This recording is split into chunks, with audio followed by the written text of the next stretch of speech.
Well, a very pleasant Sunday night, everybody, and welcome to a virtual edition of COSA-TV. It's our 2020 in review. Greg Blanchard and Mark McKelvey. Wonderful to have you joining us tonight. Mark, great to be back with you. I'll start by asking you how the holidays were.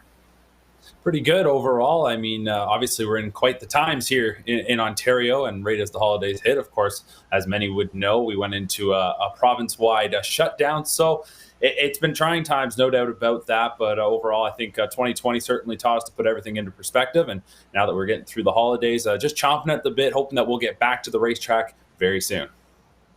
Yeah, let's hope, this is a short pause on racing.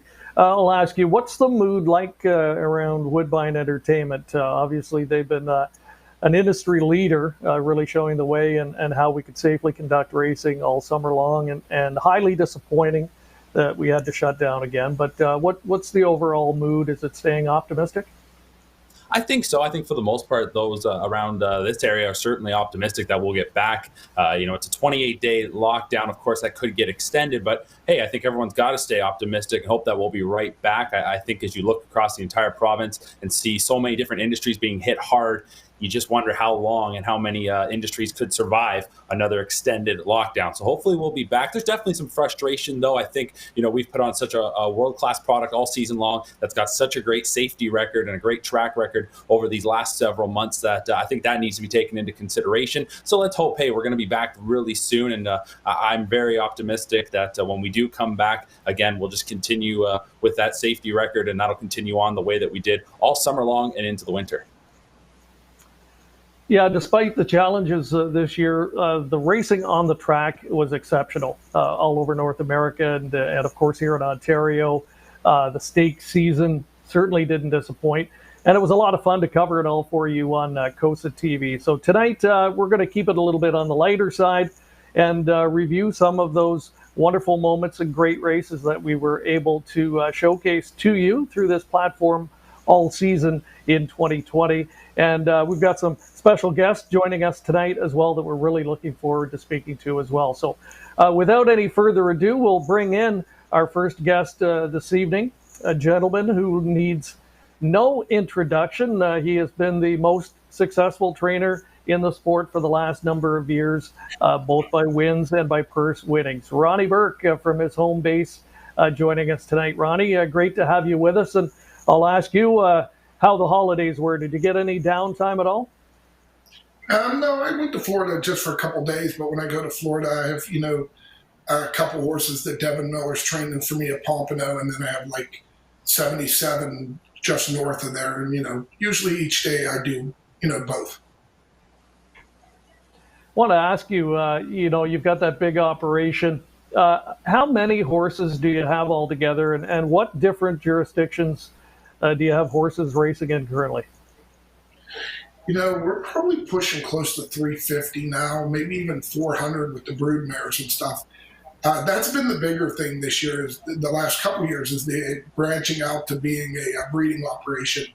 I think we have 27 mares in foal this year, which, probably 4 years ago we had 3 or 4. So, but with the advent of Lou being a good sire, and then Frank looks like he's going to do good, and then we have a couple new sires, all bets in Canada.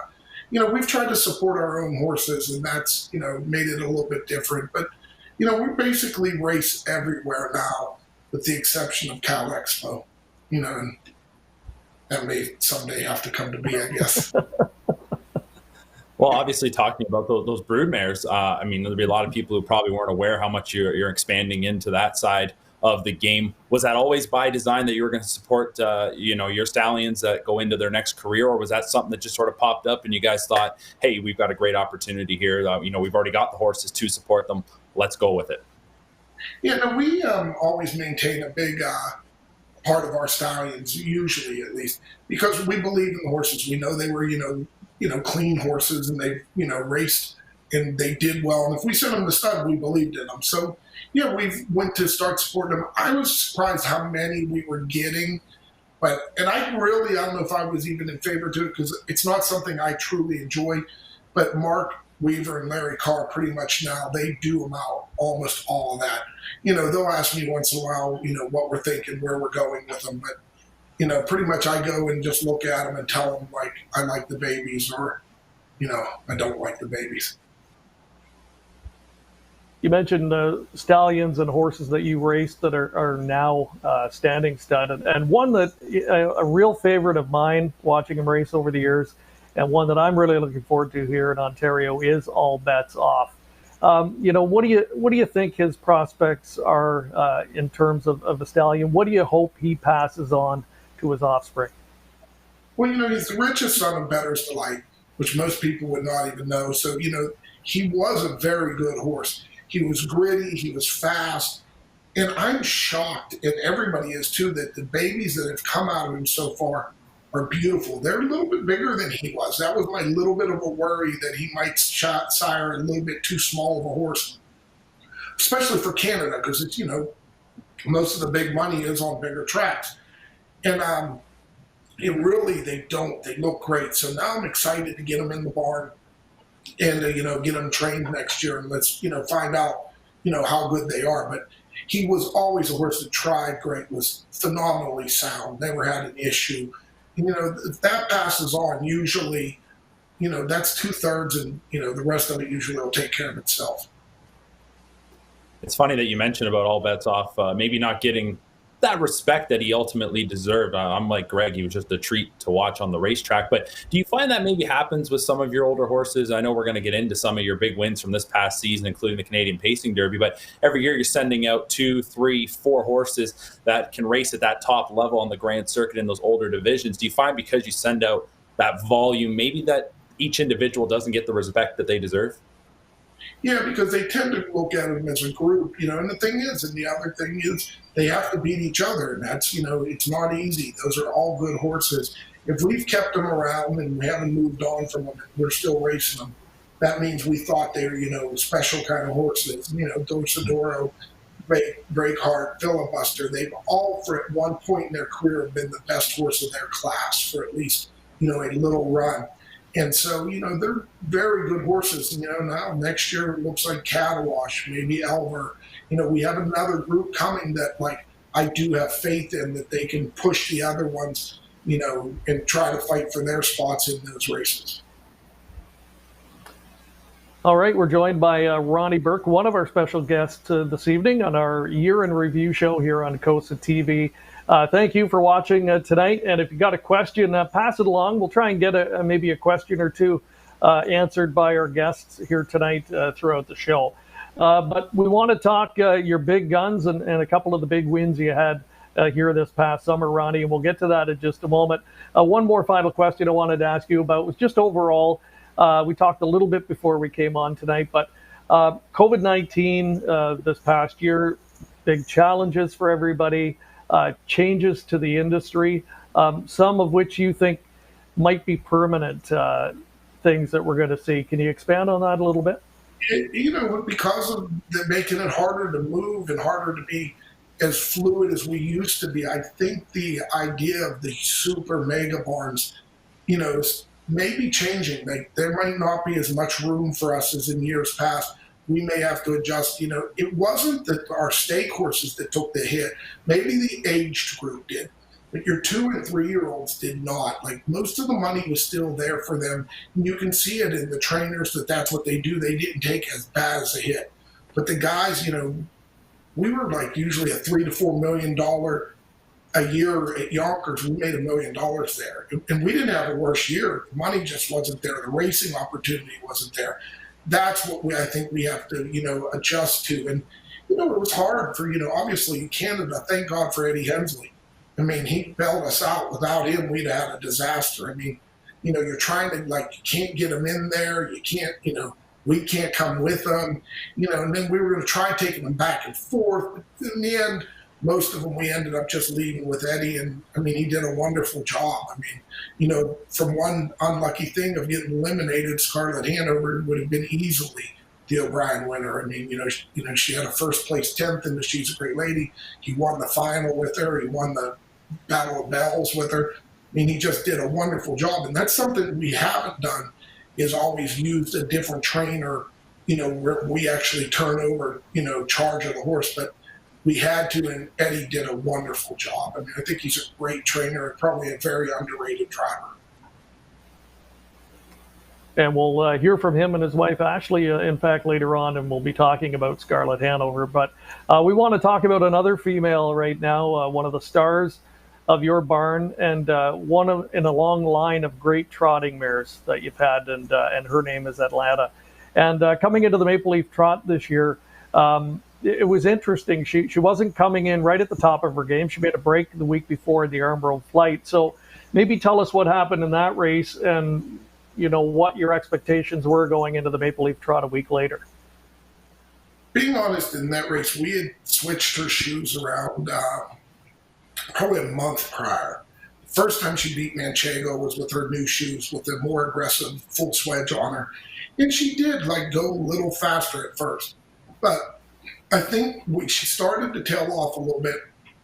And finally, when she made a break, I'm like, something's wrong. And one of the owners, actually, Howard Taylor, said, what is wrong with her? She's going the wrong way since the day. And I looked at it and said, what has changed since that day? And all we could come up with was the shoes. We looked, and that is when we changed them. I knew when I put them back on, trained her in between, she trained the best she'd ever trained. You could tell she was happy to be back gated the way she wanted to be gated. And I told Deanna, don't worry about the week before. That was an aberration. She's back. And then from there on, she really, really raced great every, even when she didn't win, she still trotted great miles. So from there on, I was thrilled with her. So, I honestly think that's it. Maybe next year, I'm going to try, taking the shoes off at least once. I wanted to do it this year, and Deanna was like, nah, she's good enough with them on. But, we'll probably have to change it sooner or later. Give her a shot. All righty. Well, let's take a look back to that Maple Leaf Trot. This is from September at Woodbine Mohawk Park, and a thrilling edition of that event. Ken Middleton with the description.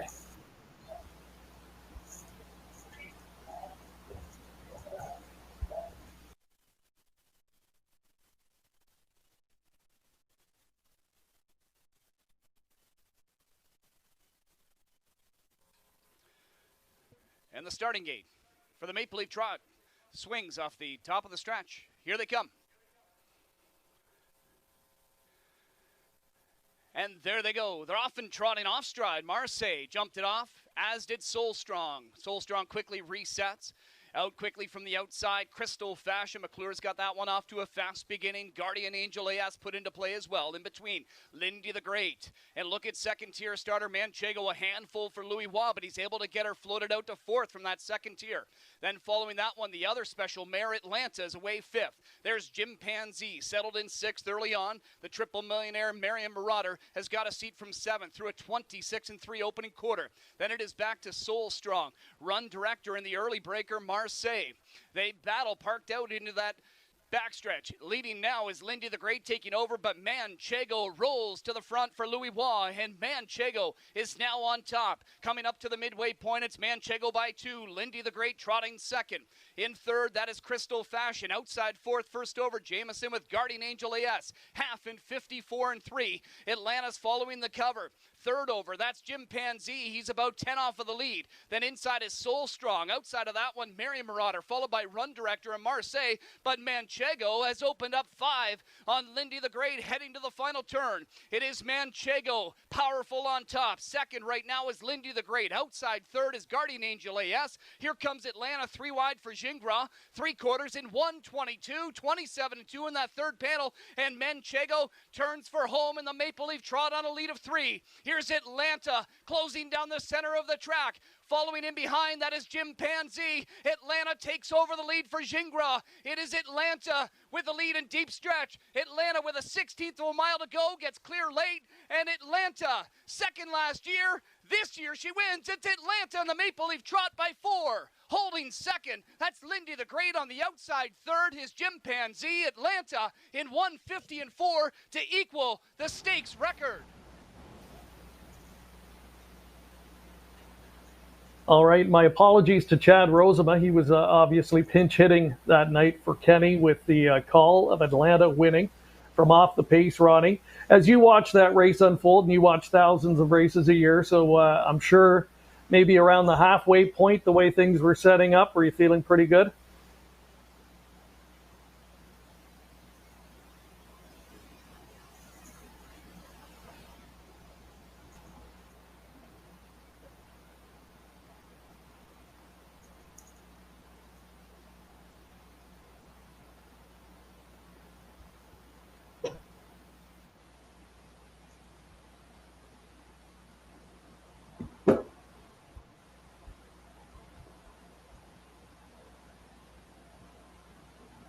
Right, Curtis. I can't hear Ronnie there, so if you could bring his audio back up, that'd be great. Hi. There we There go. we go. I have to get a repeat. Sounded like a good answer, though. Watching it live, I thought we were a winner, like probably from the half tone. I like, even now watching the tape, I'm like, how did we win? Like Manchego had 7 on us, but she wasn't the Manchego she was at the end of the year. At the end of the year, if you gave her 7, forget it. You weren't getting her. Like if you gave her half a length, you weren't getting her. So, maybe she wasn't as sharp, and our mare was really good that night. So, that was a special win. That's a great race, and it was neat for her. Like I love racing the girls against the boys. I think it gives an added touch to the win when you can do it. I would say that most racing fans love seeing the mares take on the boys, a special mare like Atlanta. But then you mentioned her rival in Manchego. From your point of view, how much are you comparing the two as the season goes along? Are you not really worried about what Manchego is doing? No, we're always, she's always on the radar. Like they're the same year, they're different kind of horses, but they're saying that they both can do it another way, but they kind of like to do it this way better, and then by the end of the year, we knew it had, come down to it was them two and Chimpanzee that they had separated from the other ones. And, it really made it fun, because all the races, when any of them two were in, you knew it was going to be a great race, and you knew whoever got the better trip or whoever was sharper that day was going to win. But you never went in thinking, I can win this no matter what. You knew that they could beat you and you could beat them. And, I think those 3, you could take them anywhere in the world and they're competitive. And even comparing them, Ronnie, to the great mares you've had in the past, like Hannelore, Hanover, like a Mission Brief. They're all great in their own way, but they're different.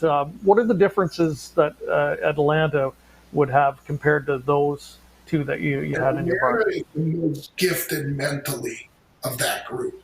She every day is on key, perfect mentally. She doesn't make mental mistakes. Mission Brief, battled with her mental mistakes. Even Hannelore once in a while would just, have a brain blip where something would go wrong. This mare really never did. Buckeye St. Pat, even her, extremely talented, but never on key every day, not mentally prepared for every race.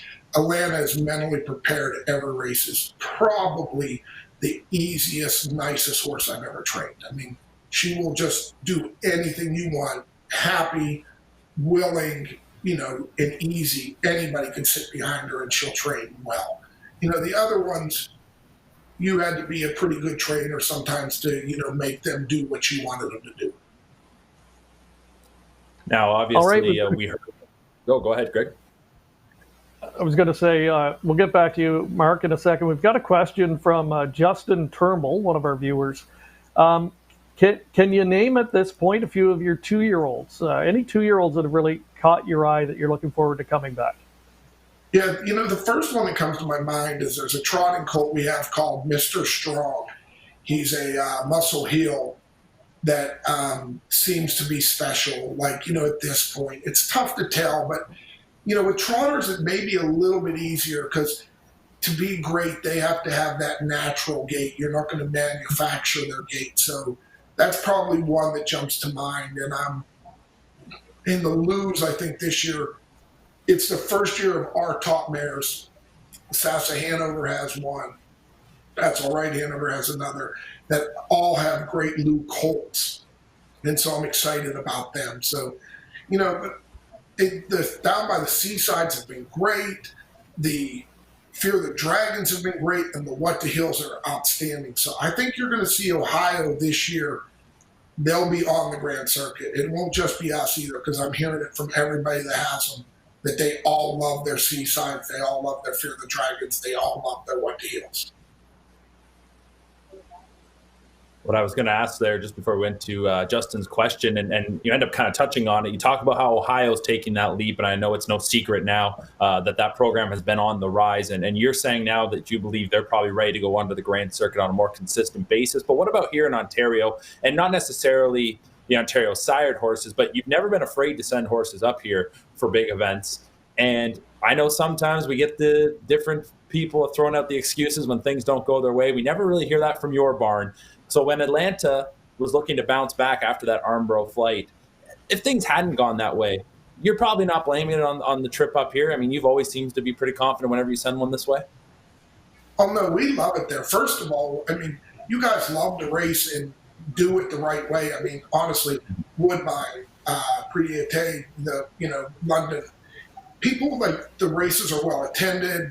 The management is very helpful in trying to make it as easy as possible. So we love to race there. It's not a problem.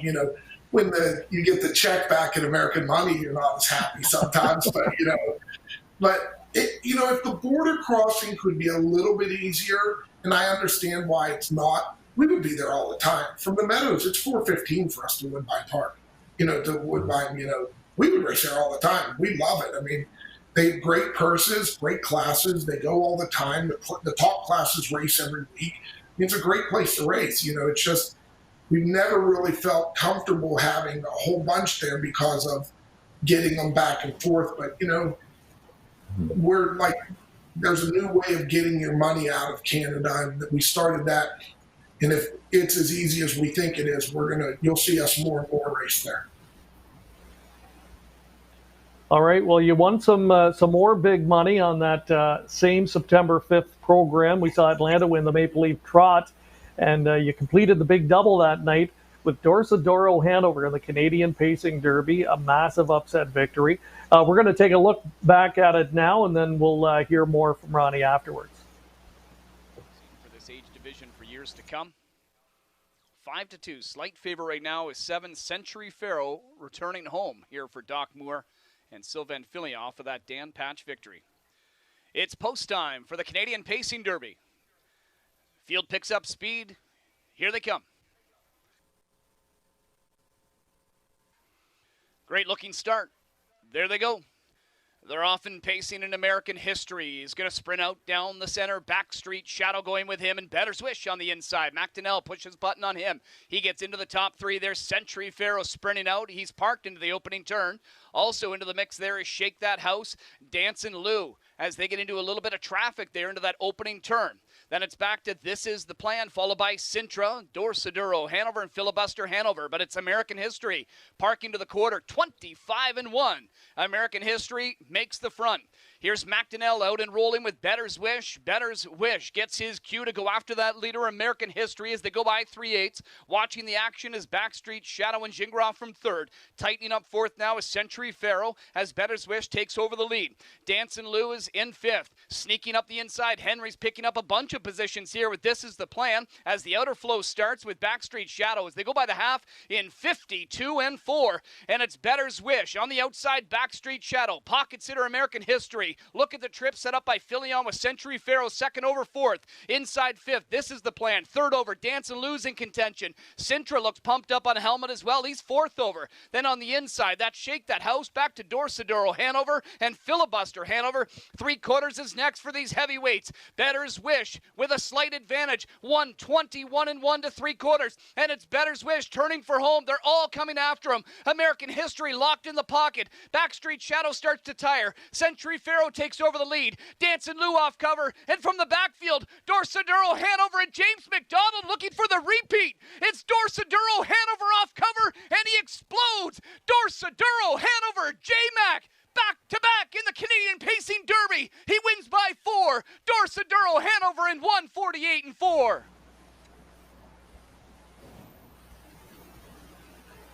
So, Ronnie, you were happy in watching Atlanta rally from well off the pace to win that night. Dorsadoro Hanover, almost carbon copy, comes from the clouds. And this one maybe not as expected. He surprised the betting public that night. Did he surprise you? Yeah, because the race went nowhere near how we thought it was going to go. We really thought, somehow that Backstreet Shadow was either going to land on the lead or in the 2-hole, and it wasn't going to be the half and 52 and being first up going into it. At that point, then I started thinking our only shot was this is the plan, because he was close enough and he really couldn't get shoved through till late. And by the time he did, I was like, he ain't getting there. And I'm like, who's this coming? And I was like, holy hell, that's ours too.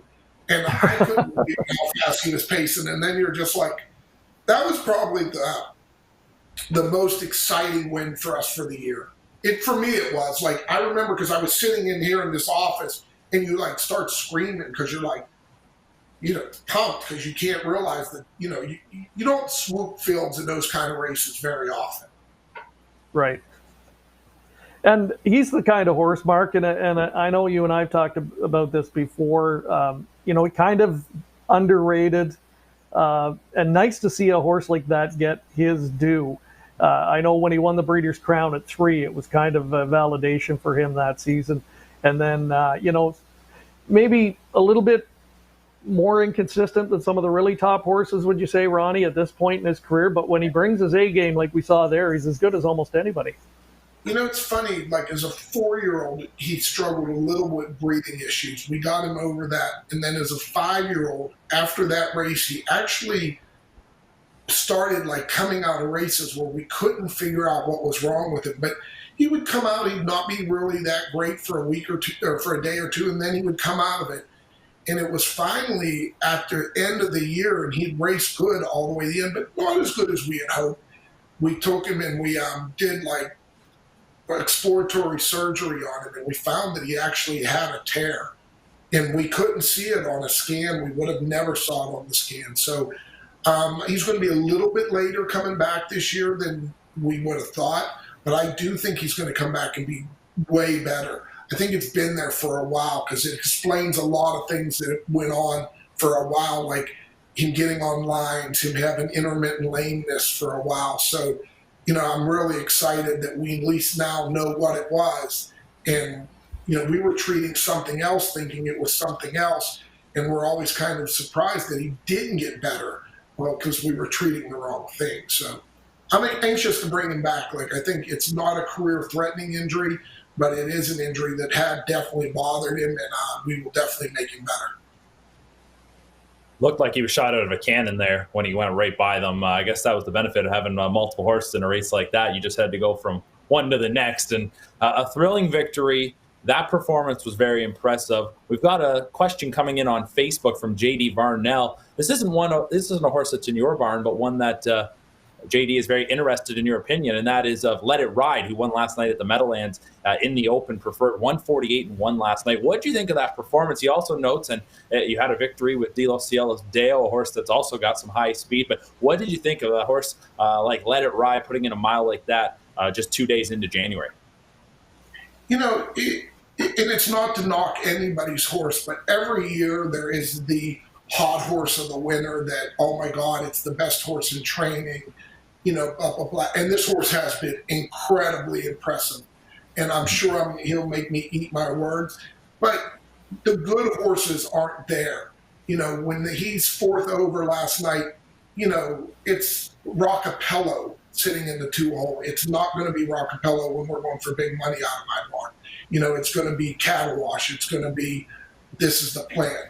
You give them 5 when they turn for home, and you're not going to run them down as easy. So, yes, he's been very impressed. And Nifty does a great job. And, they've got a little bit of thing now. They've got a horse that now looks good enough maybe for all the top races, but what do? Shut him down and then start him up again? Or, so, ours aren't all on a schedule to be prepped for those big races. But, he is obviously a very talented horse. And I actually saw him race over there when I went last year to New Zealand and Australia. And if you would have told me he came over and would just dominate like he has the first couple starts, I wouldn't have believed it. So he's been way better over here. So, I'm prepared that he's going to be good. Now, Delios is Delios. Like, he's become way more consistent, but with the consistency, a little bit of the wild speed has been taken away, and it's because of how he's rigged now. We have him rigged up where he's more controllable, he's more safe, but he can't do the wacky 25 flat quarters and stuff like that. But maybe as he gets older, I can stretch things out again on him and, find a little bit of the crazy speed without the maddening breaks in the mid-stretch for God knows what reason. And, the half won't go to the rail in the North American Cup and wanted to be 3 wide because he'd like to be 3 wide the whole mile kind of things that he used to do. So, it's funny, like we get mad and he's made $500,000. He's not the world's worst horse, but that horse is very talented. That just doesn't always have every, like the brain doesn't fire all the time. Sometimes he just does whatever he feels. All right, joined by Ronnie Burke, and we're running tight on time. Just time for one more quick question from one of our viewers, Ronnie. We really appreciate you taking some time to join us tonight and talk about these horses and answer some of our questions. And this one coming in from Ron Statkus. Just wondering what you look for in a horse. You make a lot of private purchases, your group, in the run of a year. What types of things are you looking for in a horse? It's funny, like Mark knows now too. Mark does almost all the purchases, or, most of at least the deals. Like, I'll once in a while suggest horses. I know what we're good at. Like, I look for big, lazy horses that aren't sour, but like might be on the lazy side. We don't seem to do well with crazy horses that are, we're way better with lazy than we are with crazy. We'll make lazy try, we'll make crazy crazier sometimes. So, you kind of just got to learn what you're good at and then pick those horses, continue to. And if you look, like I have certain sires, Dragon Again, Some Beach Somewhere, that like I've done really well with. Like, they fit me, they'll take my work. There's been other sires, Credit Winner, Art Major, they don't stand up to what we're going to put them through. They don't fit our program. Instead of keep trying to make them fit our program, we just quit. Like, we just quit buying those kind of horses. We just quit having them because they don't fit. They don't want to do what we want to do. And, everybody says, change your program. Yeah, it's easy to say, but like my first reaction when we get beat is try harder. And sometimes they don't like the try harder approach. So. All righty. Well, thank you very much, Ronnie Burke, for joining us tonight. I know you're busy. You were racing at a couple of tracks today as we were speaking, and looking forward to another big year in 2021. Thanks again, and all the best. Thank you. Bye-bye, guys. All right. That's Ronnie Burke. We're going to take a quick break in this edition of COSA-TV, and when we come back, we'll talk to Andy McCarthy.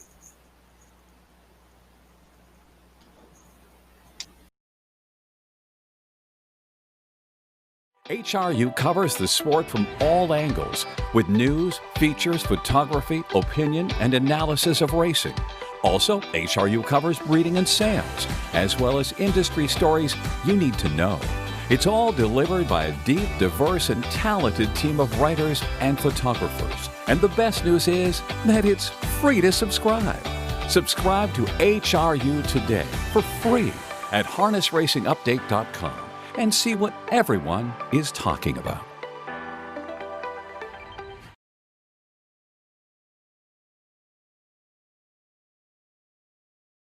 Enjoy the thrill of the race anywhere, anytime with HPIBet.com. Join for free and use your smartphone, tablet, or PC to watch and wager when you can't be at the track. Stream live racing from over 450 tracks. Bet with ease from anywhere. It's safe and secure. Get rewards, race alerts, tips, and more. For a limited time, get $100 when you become a member. Plus, 1 month free live race streaming, and your first bet is on us. Go to HPIBet.com to join for free today.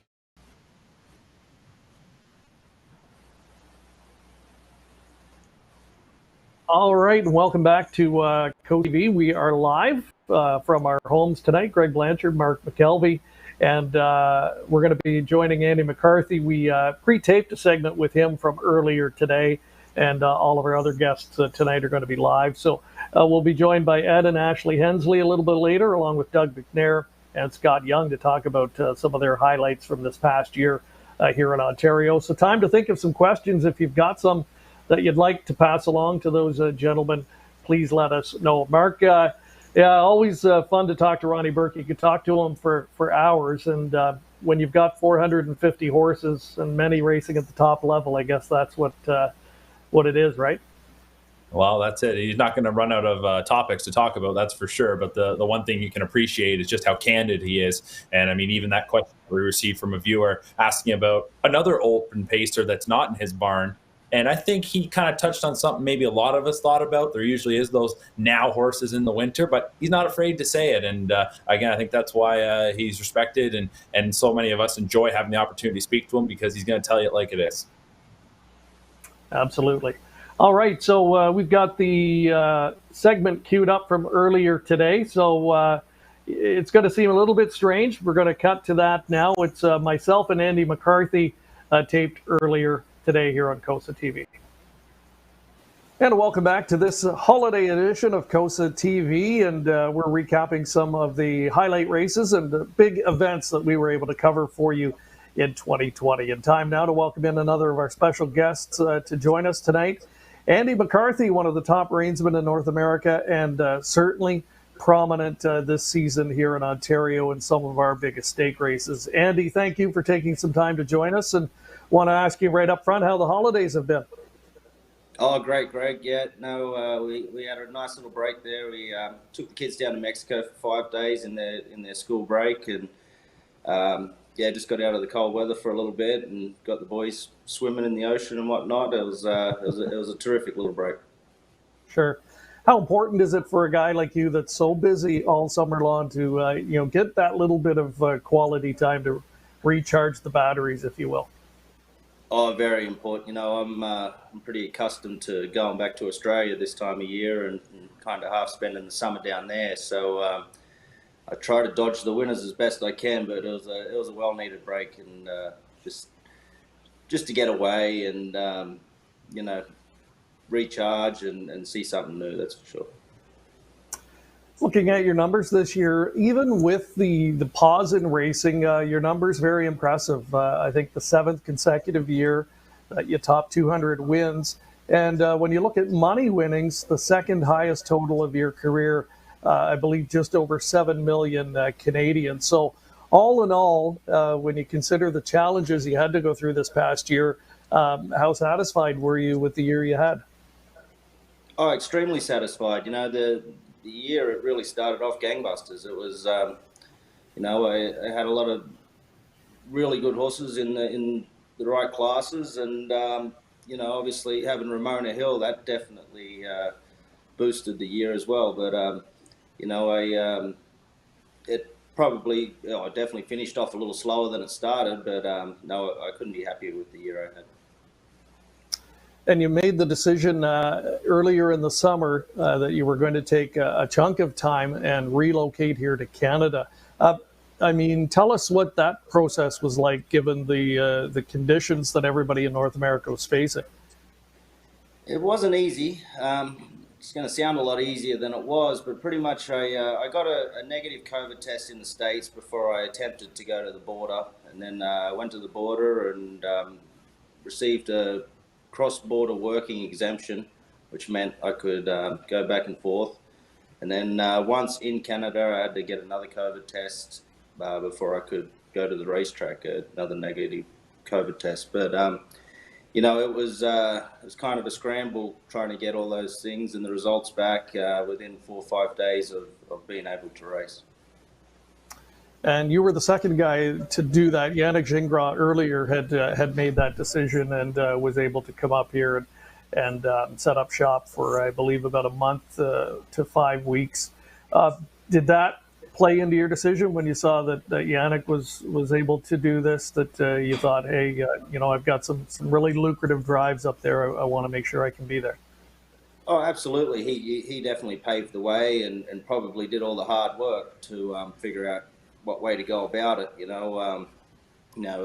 That helped a lot. But I'll be honest with you, I still didn't think I had a great chance of receiving it.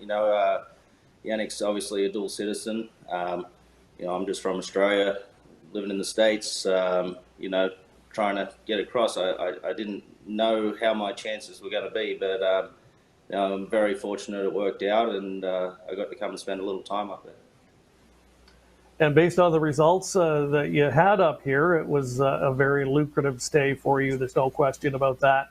And quickly, before we dive into a couple of the big highlight wins you had here, I want to ask you about younger brother Todd, who relocated to North America around mid-season as well. And, what's he feeling in terms of, how successful he's been so far? Has he felt like it's been the right move? I think he, the first 2 weeks he got over it, he might have been like a touch homesick, but after that he's gone right on with it. He's doing great. A lot of people think kids come over, like especially Todd, come over, and they're going to be like a bit fresh, but he knew what he was doing before he got here. He was very successful in Australia and won all the titles down there for many years, so he definitely he knew what he was doing before he got here, and I think he's showing that on the racetrack now. And in an article I read, he really credited you with helping him make that transition. What kind of advice did you give him in order to try and be successful here in North America? I didn't really have to give him too much advice. I think I just had to get in the car and go to Canada and give him all my accounts. But no, he was good. I helped him out a little bit here and there because he didn't know many trainers, and helped him out on. He was getting second week he was here. He had triples and quadruples at the Meadowlands, and just trying to help him out which way to go with picks and stuff like that. And but it didn't take long, just kind of a couple of phone calls and helped him out a little bit that way. And, he's pretty much figured it out from there. All right. Well, listen, let's dive into some of the big highlights that you had in particular in Canada this past season. And we were very fortunate to be able to cover a lot of these races live on COSA-TV. I think one of the most exciting, one of the most dramatic races that we saw this summer was the Canadian Trotting Classic. And going in, it didn't look like it was going to be that way, did it? And you were on a big long shot that night in Chestnut Hill. So what do you recall about, your feelings going into the race, and what kind of a chance did you think your colt had? I definitely didn't think he deserved to be 60-1 in that race. I've raced against the horse in the US prior to him racing in the Trotting Classic, so I knew he had the ability. He just needed to get a little bit of luck, which he definitely got a lot of luck. But I know he definitely had the tools to be somewhere close, and obviously we were fortunate enough where Ready for Money was probably not on his game. And you mentioned luck. I mean, there was luck in some senses, and the other hand, late in the mile when you had to really make a hard left to go to the inside to clear a breaking horse. I mean, that could have ended up badly for you as well, right? You've got a lot of trot at that point, but had you been knocked off stride, then we're having a different conversation, obviously. So maybe we're going to see it in a moment and have a look at the replay, but walk us through that part of the race where you had to do some stick handling late and how that all unfolded. Yeah, well, heading into the final turn, I'm like, geez, I really don't like this spot I was in. I pretty much got buried from the time the man said go. So, I was kind of just waiting and trying to push my way out off the track, you know what I mean? Waiting for him to start fanning and look for some room that way. But it worked out where I kind of went right, and then it looked like it was going to open back up left. So I went back that way. And then obviously when Ready for Money went off stride, Yannick tried to pull him down to the inside to get him out of the way, but I was trotting through there pretty good at that stage, you know what I mean? And, I did quite a bit of yelling to let Yannick know there was somebody on the inside of him there, and he done a great job getting that horse out of the way without interfering with anyone, really. All right, well, let's cue up the race now and have another look back at it. The 2020 Canadian Trotting Classic at Woodbine Mohawk Park. The gate picks up speed for tonight's fifth. The Canadian Trotting Classic final. And they're off, and a good beginning inside. 3:52 showing sharp hustle for McClure as he sizes up the other speed. There's Beyond Chronos blasting from post 8. In at the railway third is Sky Castles. Between them and fourth is Play Tricks on Me. Wide outside, ready for money there from in fifth. Sixth inside as they trot to the turn is Chestnut Hill. Further back we go to find HP Royal Theo. We did have a first turn breaker. Beyond Chronos blew up at long odds. Beyond Chronos on the run. Quarter was 27-4. A quarter cut by 3:52. Here on the outside comes Ready for Money now, getting into gear for Gingras. Back into third is Sky Castles. Play Tricks on Me fourth, fifth outside to HP Royal Theo. Sixth towards the rail, that is Chestnut Hill. Seventh inside to Jula Tricks Treasure. Underway outside goes Hayek, tracked by Shadrach Hanover, and right back in it Beyond Chronos, and the lead belongs to Ready for Money. The big favorite successfully brushed to the front, puts up a 56-4 half, got a second quarter in 29 seconds flat, and will lead them into the final turn. Ready for Money over 3:52. Now outside to Play Tricks on Me from third. Cover outside for the parked out HP Royal Theo fourth. Fifth inside to Long Shot Sky Castles. Sixth on cover Hayek. Buried seventh, that's Chestnut Hill. Towards the inside, Jula Tricks Treasure. Shadrach Hanover next to last. And the trailer remains Beyond Chronos. Make it a 2.5 length lead for Ready for Money, who hits the accelerator 3/4 in 125, a 28 1/3, 3:52 back into second. Overland from in third. Play Tricks on Me. HP Royal Theo 3 wide off cover from in fourth now. Into the stretch. Ready for Money is still there. Off stride on the lead. Ready for Money rolled into a break. Outside closing, HP Royal Theo made a break. Play Tricks on Me coming through at the cones. Chestnut Hill. Chestnut Hill. How in the world did Chestnut Hill do it? In 1:53 2:50 did it at 60-1. Well, you heard it there on the race call from Kenny Middleton, and I think it's appropriate.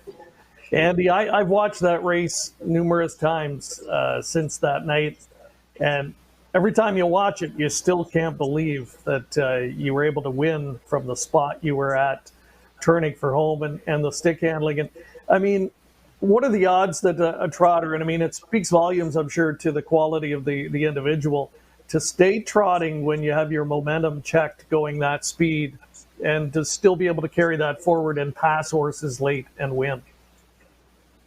Oh, absolutely. You know, it's hard to start and stop any kind of horse, but I really did have to stop him a little bit there mid-stretch. You know, it might have looked like it cost more momentum than it did on the replay, but I had to like jerk him around a little bit, and you know, for him to stay on gate after doing all that, it was, you know, he's definitely a very nice horse. And you can see you're getting Yannick's attention there, and good job, I guess, on both your parts to do that. But yeah, wonderful job for him. And I mean, how scary is that for a driver to be in his position? You're off stride, and you don't want to cost somebody else while you're off stride yourself.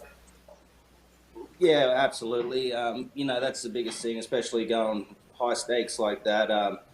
You really don't want to impede anybody else.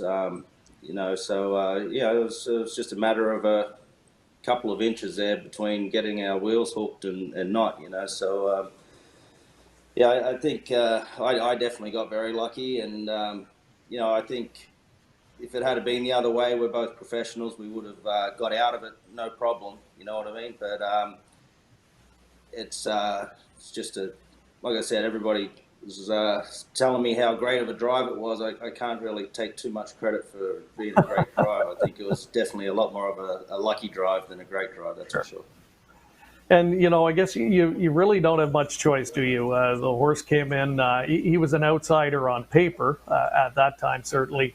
You kind of have to drive them that way, don't you? And take your chances and hope for that little bit of luck, which you ultimately got.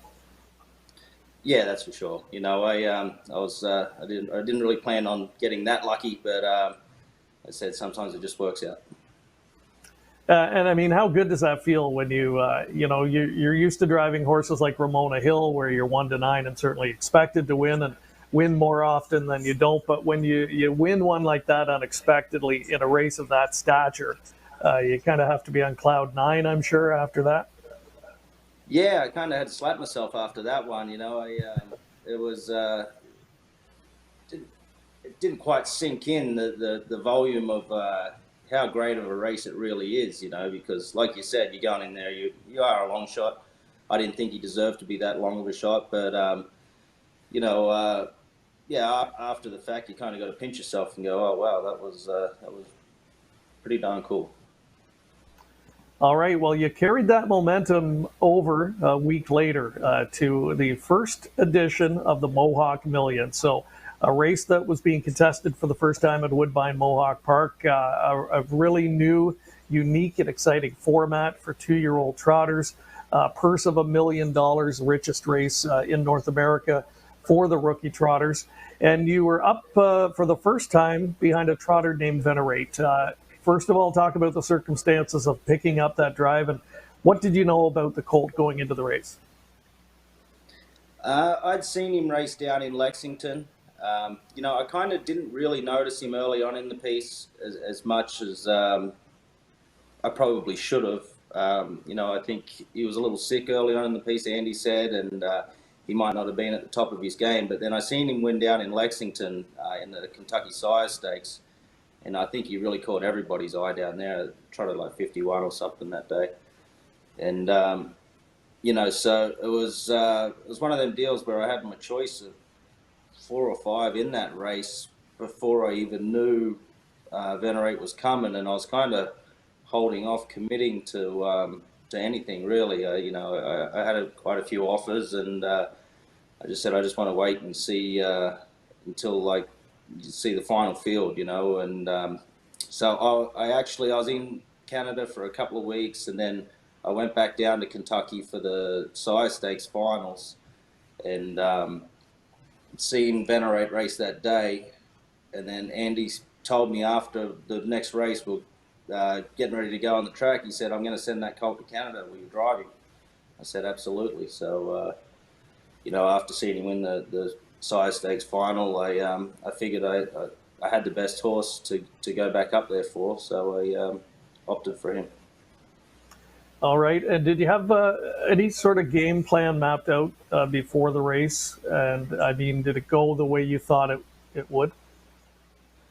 Well, I had the second tier, so I really the only game plan I had was just stay upright the first half. I really, if I had it drawn on the gate, probably would have changed things a little bit. But having the second tier, and I knew that he wasn't the easiest horse to get around, that's for sure. Andy does a great job with all of his horses, and you can't think that there's going to be a push button. But, he told me he'll touch the knee every once in a while, and you just got to be careful changing gears. So, with the second tier, it was pretty much just stay upright the first half and figure it out after that. All right, well, let's take another look back now at the first edition of the Mohawk Million. Purse $1 million, of course, at Woodbine Mohawk Park. And once again, Ken Middleton with the description, and we'll hear more from Andy after we have a look. Often trotting. Big start in the center. Tokyo Sealster trots out. So too does On a Streak. Even wider Instaglam from the inside is Alter. Trotters are motoring going into the turn. Tokyo Sealster in the center, joined at the inside by Alter, pushing out closer to the rail. That's Full of Muscles, stacked up 4 wide going into that turn for a moment was On a Streak. They trot over to the quarter, and it's Alter at 20-1 to find the lead for Jameson in 27 flat. Here on the outside comes On a Streak, powering up now for Young. Back into third is Full of Muscles, gap of 3. Tokyo Sealster fourth, fifth inside there, trots along Instaglam. Donna Soprano, the favorite, out of trouble in the early going behind this wicked speed as she is back into 6th. 7th popping out is Venerate, scooting through is War We Whisper, and then it's back at the inside to find Is No Good AM. Field up to the midway point. On a Streak leading it by just over a length. Alters in the pocket spot. Now with a rush comes Instaglam. And Instaglam has got the hammer down for Gingras, sweeping up to take the lead, half in 56-1. On a streak surrenders that top spot, goes back into second now. Third at the rail is Alter. Overland from in fourth, Donna Soprano. Further back, fifth inside, Trots full of muscles. And with the cover, Venerate up into sixth. They're on their way to three-quarters, and it's Instaglam by 3. Back in second, on a streak. Third outside, Donna Soprano still with work to do. Three-quarters in 1:24, 27-4, third quarter. Coming into the stretch, that one's got a sting. Instaglam. Instaglam after that 27-4 third quarter gives way. And it's Donna Soprano right by. Here to the outside comes Venerate now, and Venerate takes dead aim. Venerate is trotting up a storm on the outside for McCarthy in deep stretch. Fighting on is Donna Soprano right to the end, but Venerate gets the upper hand. Venerate scores in the Mohawk Million by a length over the filly. Donna Soprano, third best, was On a Streak in 1:53 2/5. So at that time, we in Canada didn't know a whole lot about Venerate in terms of watching him firsthand. We did know a lot about the filly Donna Soprano. Andy, you looked ultra confident all the way down the stretch. That's what I marvel at with top drivers. That's a measured half-length victory. But how do you stay cool and poised when there's a million on the line and it's that close, but you've got it measured? Yeah, I don't know, Greg. I think I probably just got more excited watching that replay than I did in the race. No, I think you just got to tell yourself that the purse is, just don't look at the purse.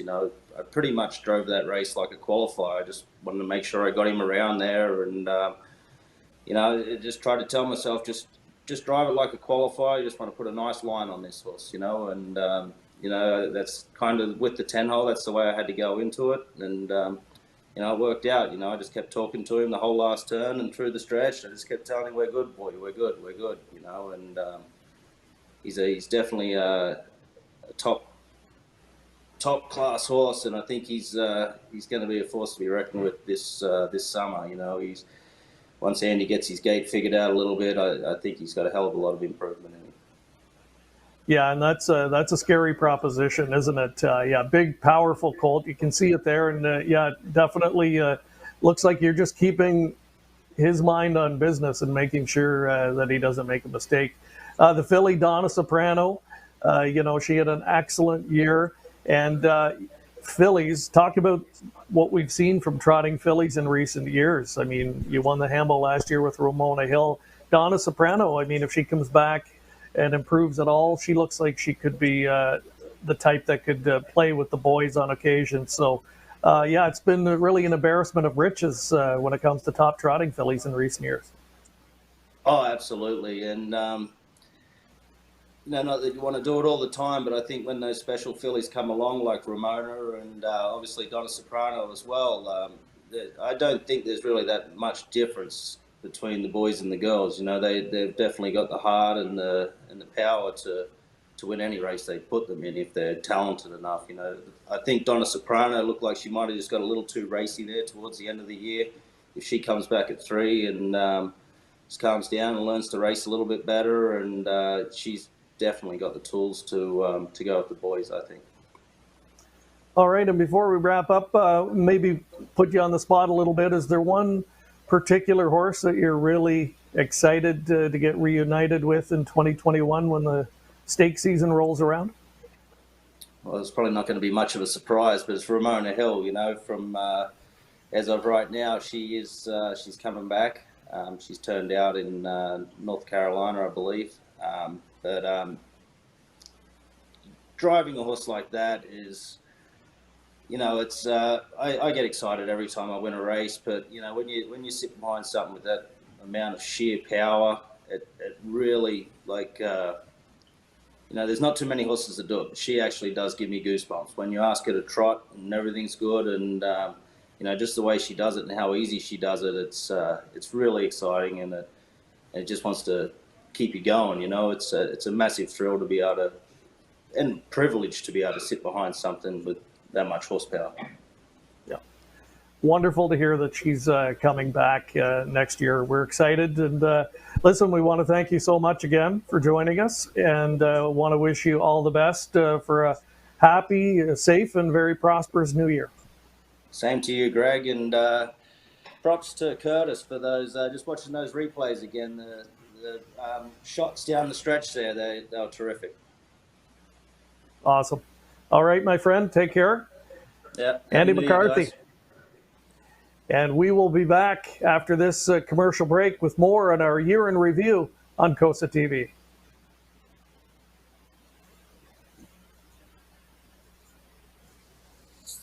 That was great.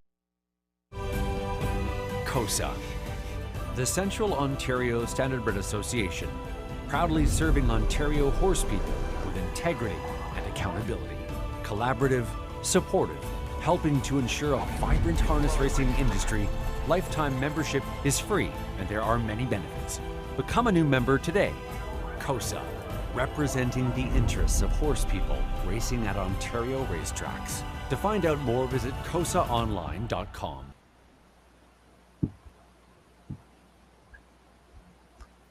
And welcome back to our 2020 in review on COSA-TV. Greg Blanchard, Mark McKelvey, and we're joined now by special guests Ed and Ashley Hensley. And we want to welcome everybody tuning in tonight as well, and remind you, if you've got a question that you'd like to pass along, please do so. And we'll try and get to a couple of those throughout the night. Ed and Ashley, welcome to the show. And how has 2001 been early on for you so far?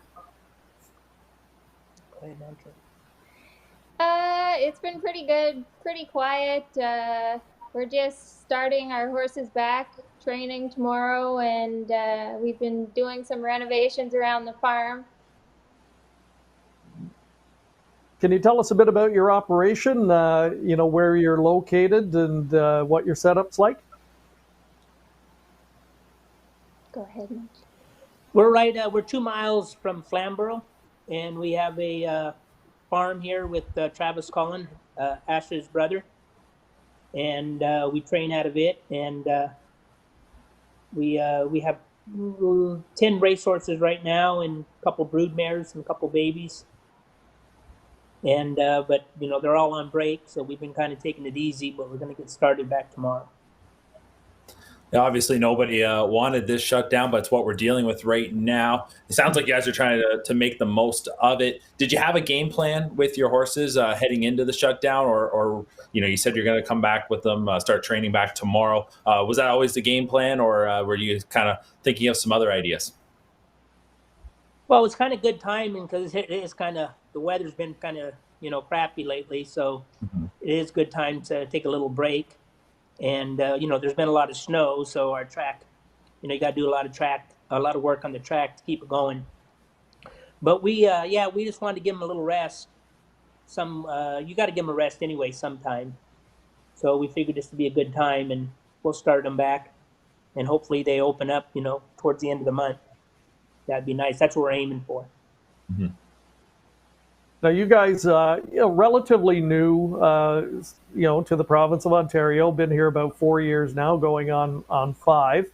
But both well established in Western Canada before relocating here. Ed, career winner of close to 6,000 races as a driver, and Ashley, enjoying your first $1 million season as a trainer. Congratulations on that in 2020.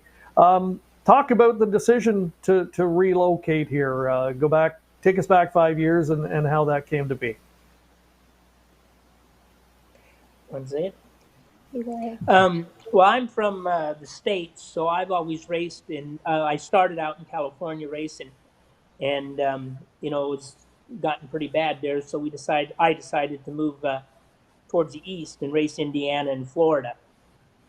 And Ash and I got together about 5 years ago, and she decided to come to Florida with me for a meet. So we went to Florida, and she wanted to go back home to the West Coast, so we went up to Edmonton and raced for, what was that, about 6 months? Yeah, about the summer. For the summer. It wasn't so good there, so we decided to come to Ontario to try it, and it seemed like a good spot to race and a lot of racing, and we just decided to try it, and it's been great since we've been here. Really turned out to be a good move. Now, obviously, this year was a huge year, as Greg just alluded to, and we're going to talk about some of those memorable moments this season. But coming out of COVID and after the shutdown, and I guess we're still in COVID, but the big shutdown at the start of the year, what were your guys' expectations for the season? And then, obviously, as we know, you guys ended up connecting with Ron Burke and taking control of the horses that were sent up here to race in the stake races at Woodbine Mohawk Park in Ontario. But what were your expectations before that for the season? And do you think you would have exceeded it despite the fact that you ended up taking on some staked caliber horses? Well, it wasn't. We didn't start off that good early in the year, and then the COVID hit, so that didn't help. But I guess it kind of helped because Burke needed to send him somewhere, and he picked us to send him to, so it turned out really good for us. And he sent us 3 great babies. They all turned out to be really nice horses, and it was the highlight of our year. Scarlett Hanover, which was, she was really a pleasure to train and drive. We're gonna touch on her in a moment and show a couple of her big wins that we were able to carry live here on COSA-TV. As soon as she entered your barn and you sat behind her for the first 1 or 2 times, did you know she was something a little bit extra special? Well, to be honest with you, I thought, the first time I trained them, I thought City Girl was going to be the better one. She was pretty nice training when I first trained her, and Scarlett, she just seemed to get better and better every time, and she could just do whatever it took. And there was there's no bottom to her. She could do it any way too, which is nice. Well, listen, let's take a look back at the first major stakes win of the season for her in the Battle of the Bells from Grand River Raceway, and you were driving on this day. Ed, do you want to quickly set it up for us before we go to the replay and what your expectations were coming in that day? Well, I knew she was probably one to beat because she was really sharp, and she'd raced really good the week before. I had the trailing position, so I was hoping to get away close as I could, but you know how that is. You never know about when you're trailing, but on a half at least the rail can get away pretty good. So I was able to get away in good position, and it turned out to get a pretty nice strip, but she won pretty handy. All right, let's take a look back at it. Gary Guy with the call of the 2020 Battle of the Bells from Grand River Raceway. Field of 9 for the 9th race, the Battle of the Bells final. And they're approaching the start. And they're off. Ring of Kerry turning the table from the outside. Andre Day is going to get out well. Scarlett Hanover's down to the inside. And in driving through now, taking over second. Turning the table is third. Andre Day is racing fourth and is able to get over to the pylons. And then fifth is Siri Blue Chip. Then on his back further to Sports Check. Shiatsu Sealster. Smitten Chicklets. And Cyclone Sister trails the field. Ring of Kerry has the front, though. Scarlett Hanover is filling the pocket, the length and 3/4 back. Inside third is turning the table. Andre Day is racing for 27 and 4 is the opening quarter. Siri Blue Chip racing fifth and now popping out from fourth. There goes Andre Day. Siri Blue Chip will pick up that one's cover on the outside. And then it is back Chiatsu Sealster on the outside. Sports Check on the inside as they roll on towards us. But Ring of Kerry has the lead. It is Ring of Kerry. Scarlett Hanover is getting the nice trip. On the outside, Andre Day makes steady progress and is only a length and 3/4 off the lead. And Siri Blue Chip is racing second over fourth now as they work their way on into the backstretch. On the inside, turning the table. And then that is back for the Shiatsu Sealster on the outside is gaining some ground. Swartz Check flying from the backfield. Cyclone Sister is out 3 wide. And then it is back to Spittin' Chicklets. But Ring of Kerry marches on. Andre Day now drops back a little bit. Still there in the pocket, Scarlet Hanover. And Wailed Wide Cyclone Sister is storming up into contention. And turning the table is racing fourth. They turn from off 3/4, 125 and 4. And now it is Scarlet Hanover's come on to get the lead for Eddie Hensley. It is Scarlet Hanover to come on down the stretch drive. Scarlet Hanover's Cyclone Sister on the inside, Ring of Kerry. But the Battle of Bells goes to Scarlet Hanover. Then it was Ring of Kerry on the inside with Cyclone Sister and Sports Check on the outside. 154 and 3. Scarlet Hanover and Hurricane Hensley.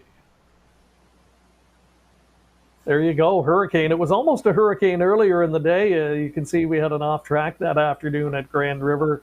Eddie, yeah, trip really works out perfectly, right? From the trailing tier, it's about as good as you could expect. And it looked like the only thing you had to worry about on the final turn was running over the horse in front of you. Your filly really wanted to roll. How good were you feeling at that point?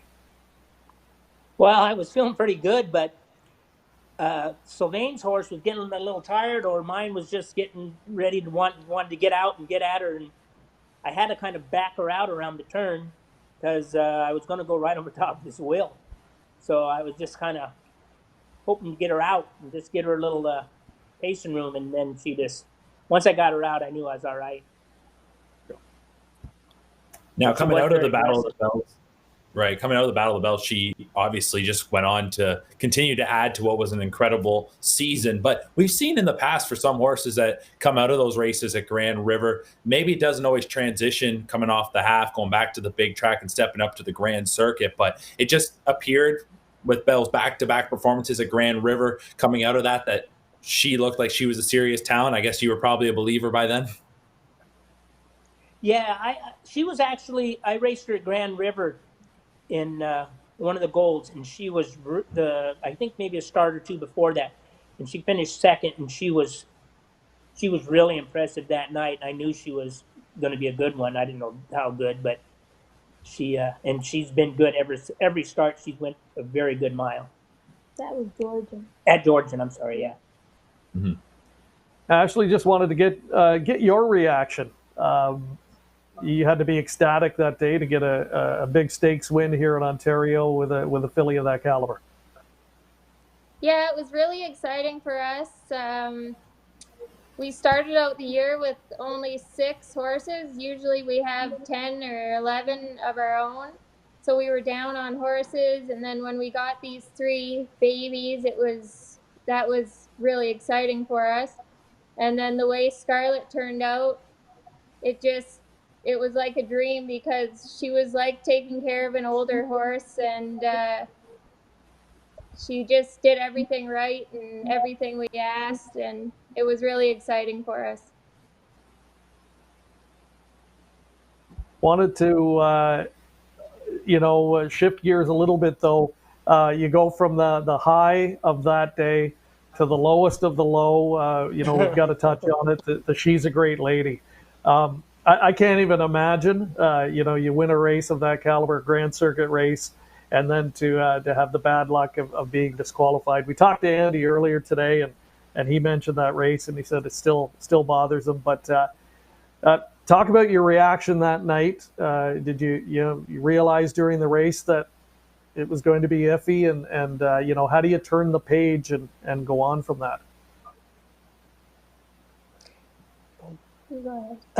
Well, whenever she won, we were kind of excited, so we went out to the winner's circle, and we didn't know there was an inquiry or anything. And McCarthy come up to me and said, I just hope they don't put the inquiry up. And then they showed it on the replay, and it looked kind of bad, but there still was no inquiry. So we took our picture, and everything was going good. And then when I got ready to get interviewed, the inquiry came up. So we had to sweat out the inquiry, and it didn't work out. So they ended up taking us down, which was very disappointing. But, you just got to turn the page. And, the one good thing is probably I wasn't driving her, so I didn't have to take the heat. That was a little better, but it was very disappointing. Yeah. And, we talked to Ron Burke earlier, and for all the success he's had his share of misfortune as well. Of course, we know about the famous DQ from the Hamiltonian, which would have been his first. But he's a professional and he accepts it well. And he had high praise for you folks earlier tonight as well, and talking about sending the horses up here and the trust that he had to place in you guys. So speaking of that, we've got another question from J.D. Varnell, and wondering if, are there plans for Team Burke to send up any more horses? Have you had discussions with them for this year? We have Weaver's bought some and left them here. We've trained them. We have right now we have one in the barn. But we've had 2 or 3 that we've been training, but they've went down since the virus hit and we quit racing here. But I don't know. We're hoping maybe we'll get some off them, but if not, it was a great ride.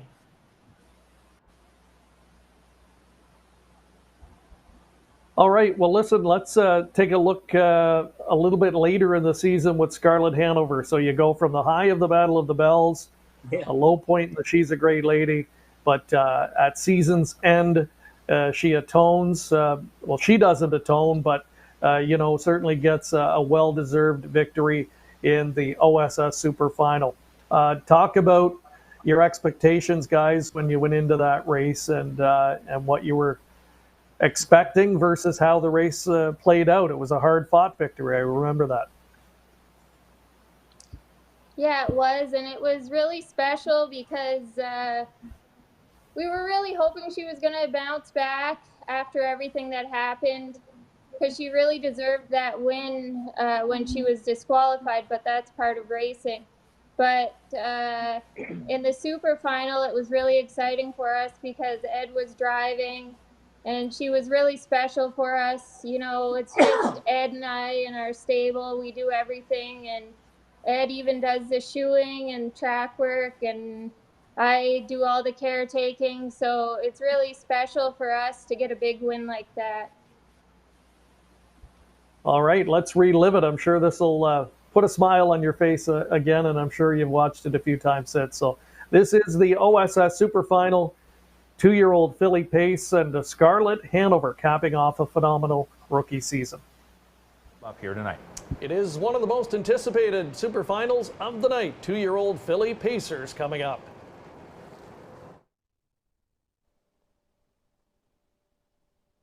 7th race field now lining up in behind the gate. We've got a group of 9 as 2-year-old pacing fillies are next in their Ontario Sire Stakes Super Final. Public flocking to 7 Vols Delight, the 4-5 choice in this one for trainer Ben Béarchamp and teamster Sylvain Filion. Now up to even money on the 7, also even money on the 5 Scarlet Hanover. It's post time for the 7th race. Here they come.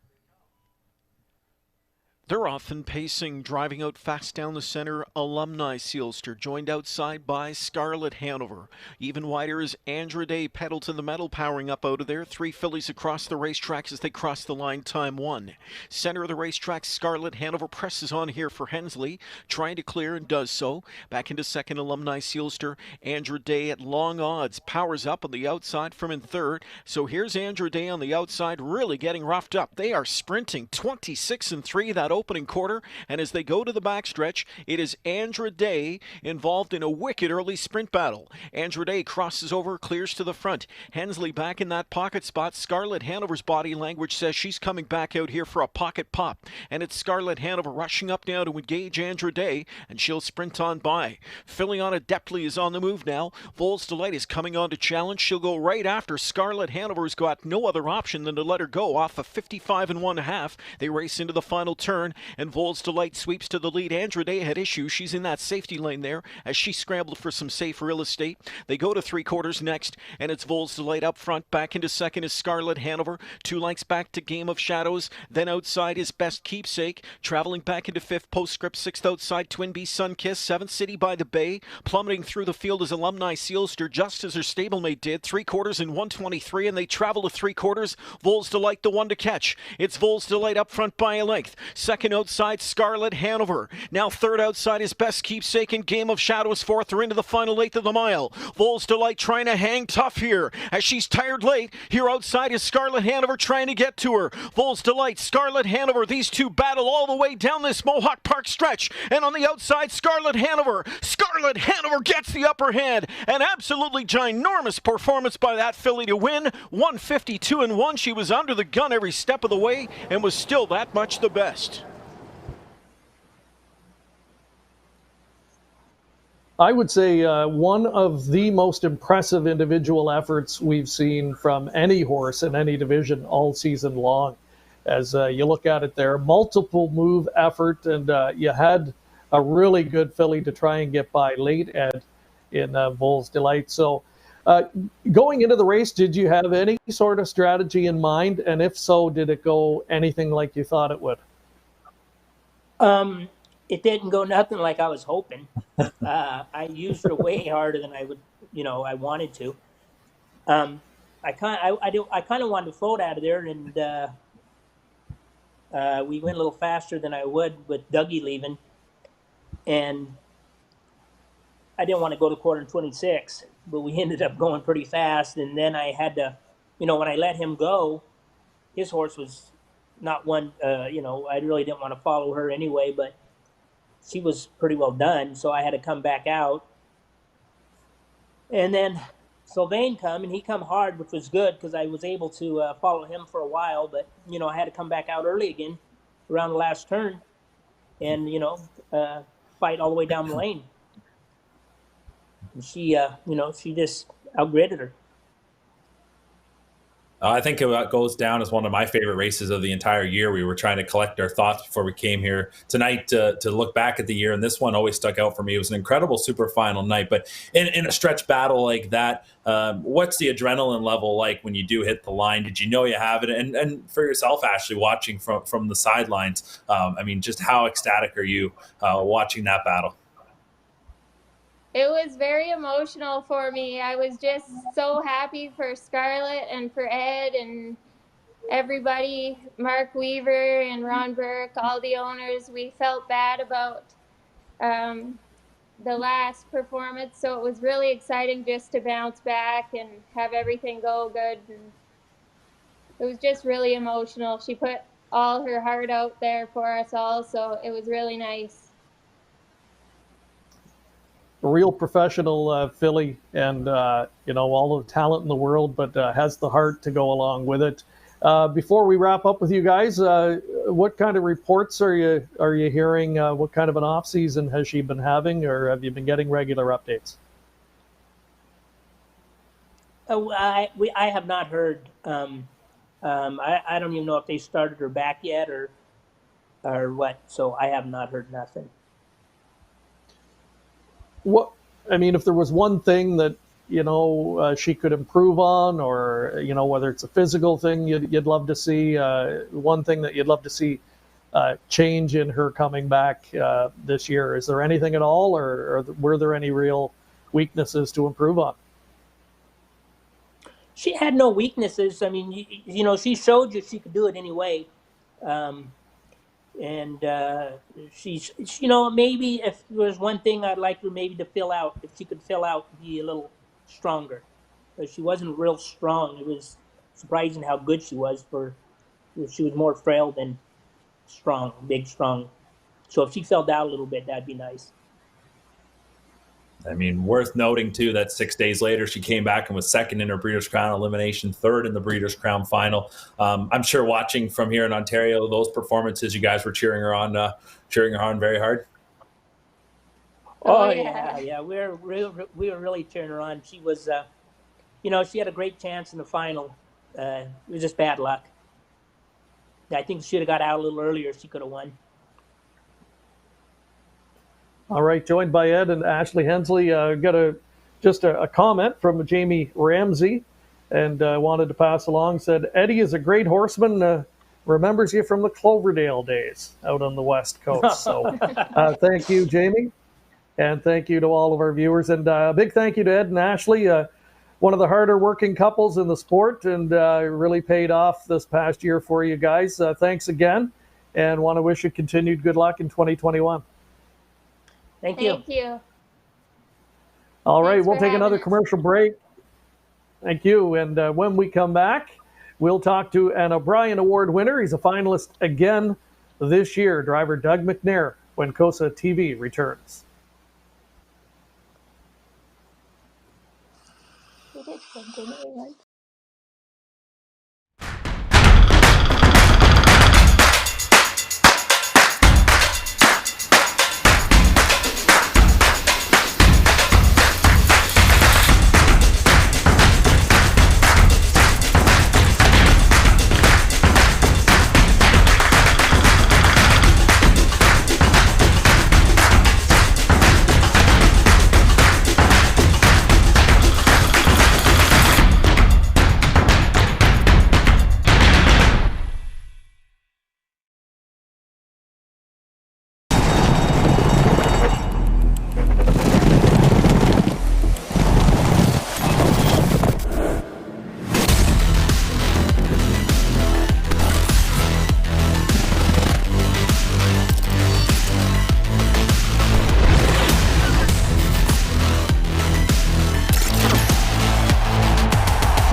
Dark Horse. Download the app today.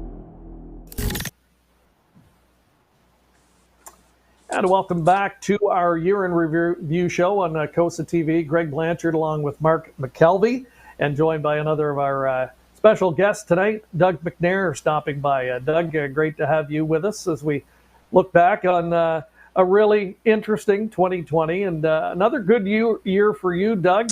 Culminates with nomination again as an O'Brien Award finalist. Has to feel pretty good and validates what kind of a year you had. Yeah, for sure. It's been a crazy year for everybody, I think, and to have a successful year again and be nominated for O'Brien Award is a big thrill. You kept really busy throughout this season once we came back after the first shutdown. Was that by design, or as the season rolled along and you were, of course, racking up the wins, you ended up leading the country in wins this season, but was that always your plan, or just the way the year was going, you just stayed on the road and kept going at it? I got off to a pretty good start of the year at Woodbine. That was the only track I was going to, and once COVID hit and we sat around for 2 or 3 months, whatever it was just it was kind of painful. So when we got back racing, they said they were starting afternoon racing in Hanover, and I hadn't been up there in 5 or 6 years, so I figured I'd go for maybe the first week or two, and I ended up going for the whole year. It's a lot of fun going up there. I'm from up there, so that area. So to be up there driving horses and stuff, it was different, but it was a lot of fun.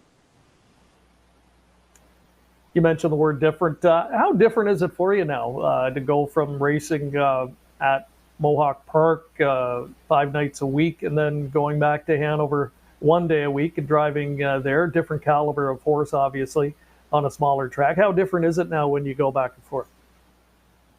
Yeah, it's definitely different.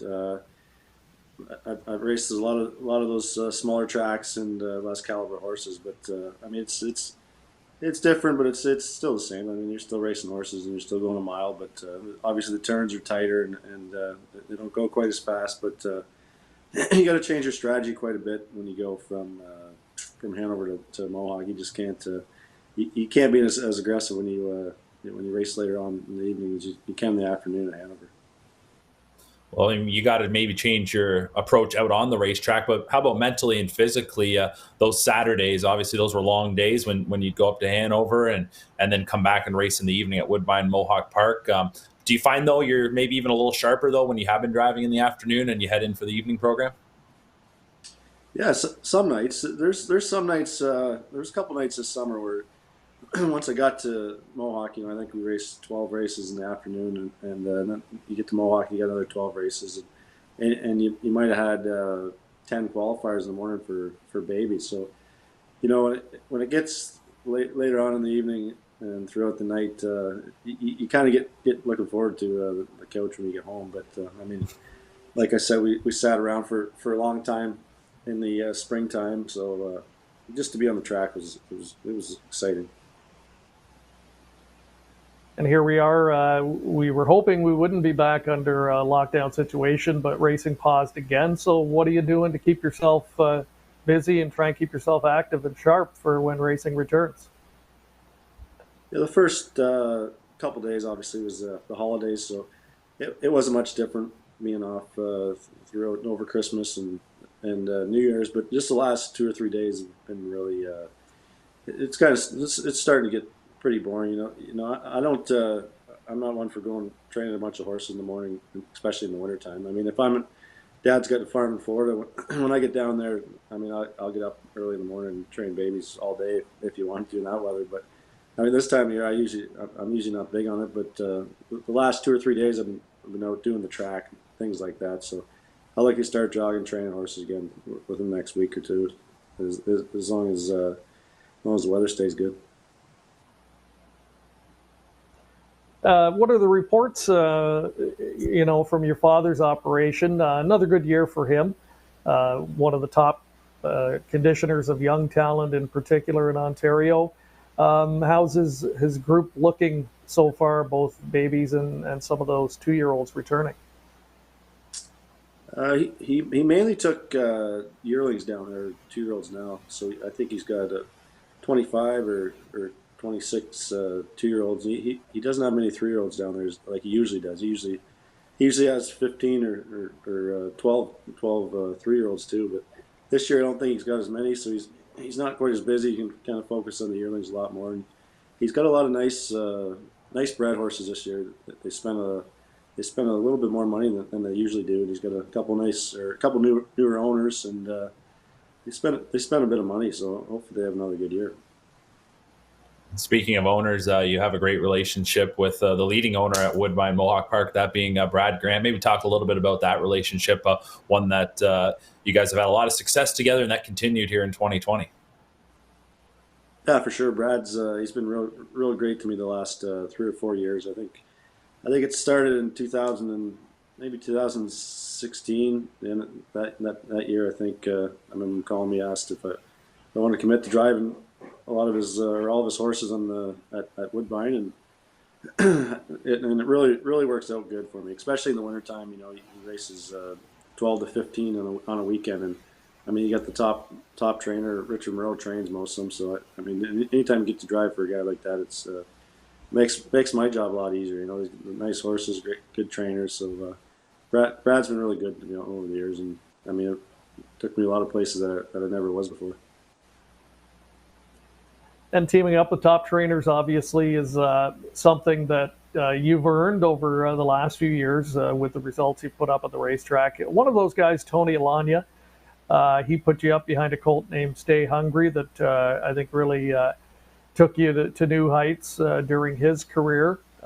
He didn't win the Metro Pace that year, but this year you team up again with Tony in the Metro Pace, and a lesser-known colt named Exploit. I believe it was the first time you drove him in the Metro. Is that right? I mean, what did you know about the colt prior to that? Yeah, there's another trainer. I mean, he's probably could be the top trainer in North America. Depends on who you ask, but he's definitely up there. He trains 75 to 100 babies every year. So anytime you get to drive for a trainer like that too, is just it's a real thrill. And this year I had one for him in the elimination of the Metro. Kind of remind me of Stay Hungry, the horse. He seemed good gaited, and he was fast, and I remember training him, and I forget how fast I trained him, but I mean, he trained him pretty quick before he qualified, and qualified 55 or 56, or 54 maybe even then. So I mean, I was really looking forward to him, and he ended up making a break there in an elimination, and he was heavy favorite. He definitely was definitely going to win the elimination for sure. And he had a few problems that night, and maybe after too. So I mean, that was pretty disappointing because I really thought I had a good shot of winning the Metro, and then I remember sitting in the driver's room in the trailer after, and I remember that James McDonald was there, and I was like, well, there goes my shot at winning the Metro this year. I mean, that was my best shot. And anyways, Tony texted me or called me later on that night, or maybe the next day, and asked me if I wanted to drive Exploit. So he got interfered with following me in the elimination, I watched a couple of his replays, and he really kicked home a few times, and I figured if he got a right trip, he could get a big piece of it. I was a little surprised that he won, but I mean, I guess a few of them won. He paid a he paid a little bit of money that night, so it was a real thrill. Well, let's take a look at it. We're going to have that Metro race queued up here in a moment. And Exploit, I think he was 30 to 1 or 33 to 1 perhaps that night. So definitely an outsider in terms of the betting public that night, but he delivers the goods. So here it is, the 2020 Metro Pace from Woodbine Mohawk Park.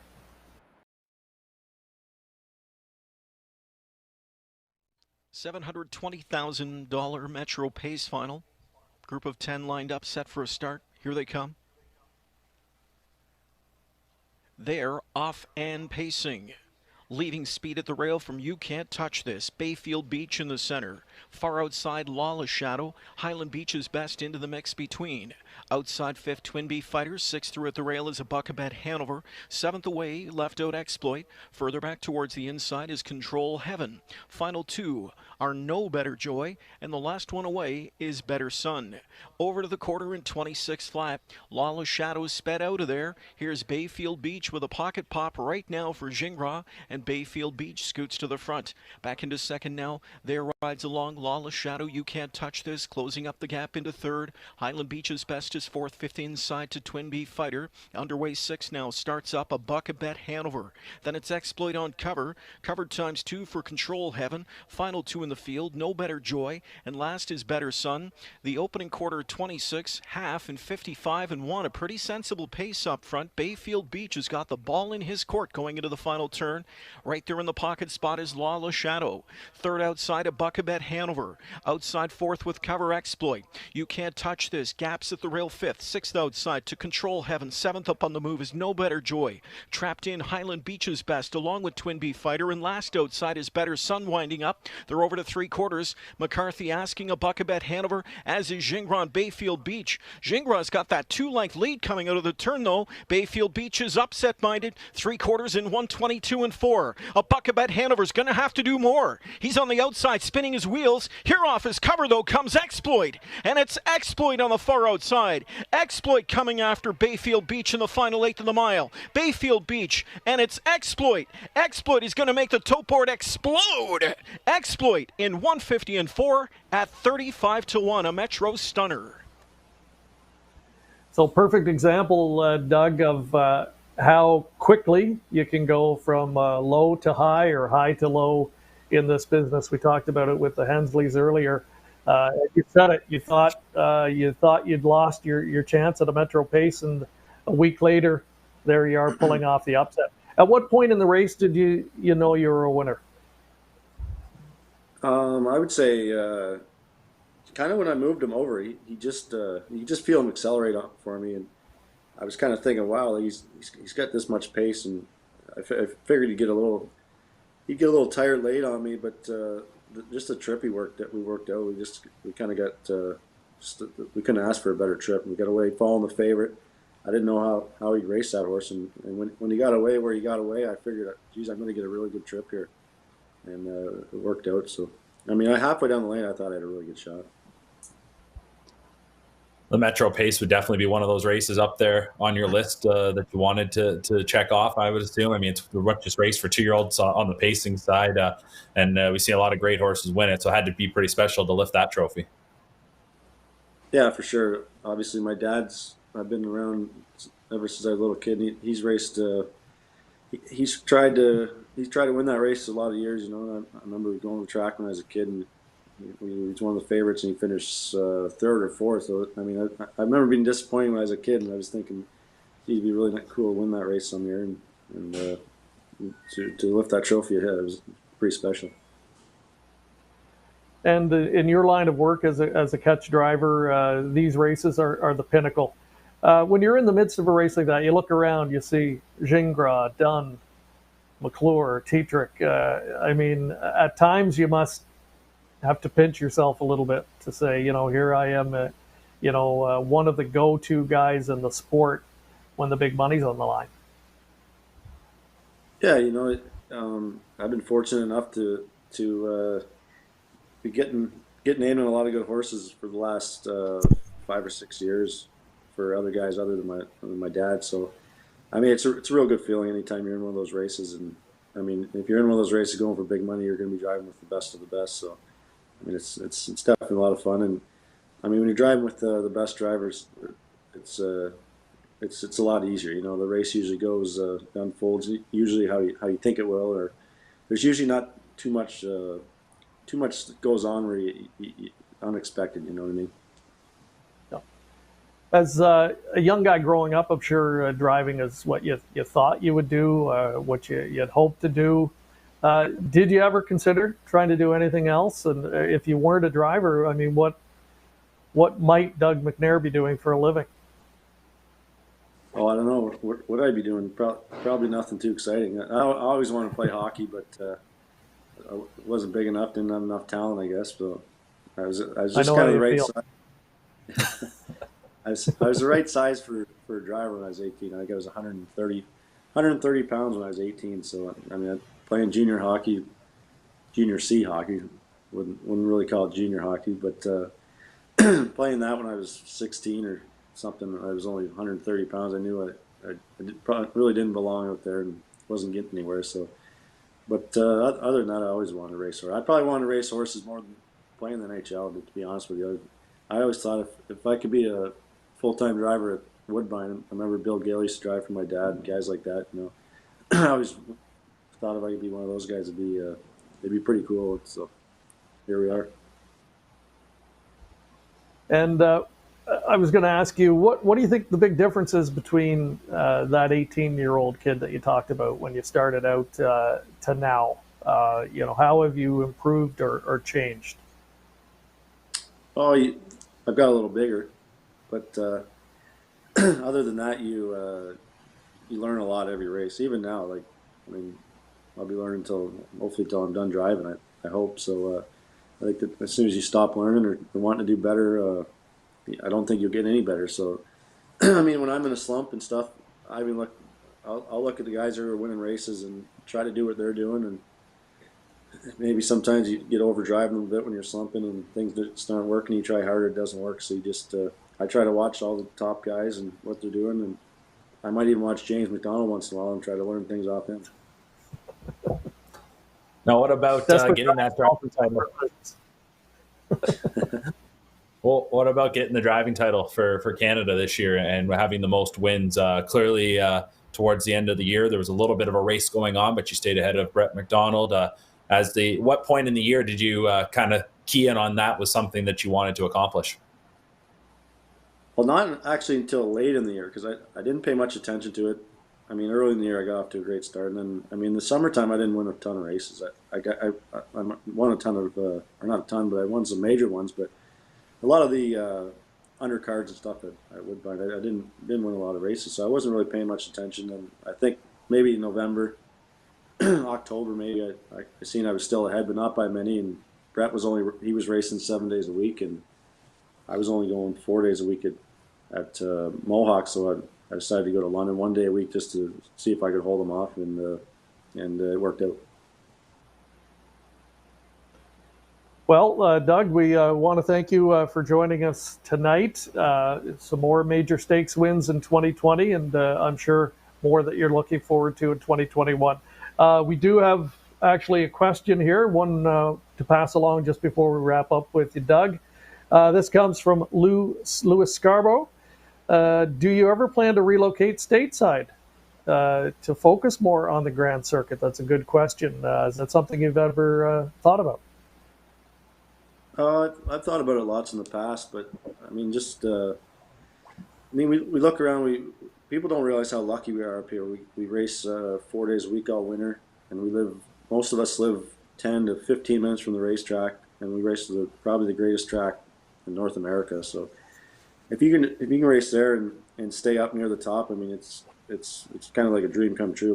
But obviously, I've thought about it a lot. So if you want to be winning those big races all the time, not all the time, but if you want to be in them all the time, you kind of a lot of the times you got to be located in the States, because that's where most of the most of the winning horses usually come out of there. So, but I mean, it's starting to change a lot too, because there's good sires, like you said. You guys were talking earlier in Ohio and places like that. So it's not just New York or New Jersey, New York anymore, where you got to be. In Pennsylvania, there's great horses come from everywhere. Even, like Ontario, we got one of the best sires there ever was. So I think I'll just stay here for now as long as everything keeps rolling. All right. On that note, we'll wrap it up with you, Doug. So thanks again for joining us, and all the best for another great 2021. Good luck at the O'Brien Awards as well. Thanks, guys. We'll need it. All right. That is Doug McNair. We're going to take one more break, and when we come back, we'll catch up with our final guest of the night, driver Scott Young, when we return. Harness Racing Update features the sport's most talented and provocative lineup of writers. Garnet Barnsdale, Dave Briggs, Murray Brown, Frank Ottolo, Ron Gerfine, and Thomas Hedlund, as well as Bill Heller, Bob Hayden, Dean Hoffman, Victoria Howard, Chris Lomon, and David Mattia, and also James Platts, Bob Roberts, Sandra Snyder, Brett Sturman, Jay Wolf, and many more. See what everyone is talking about. Subscribe to HRU today for free at harnessracingupdate.com.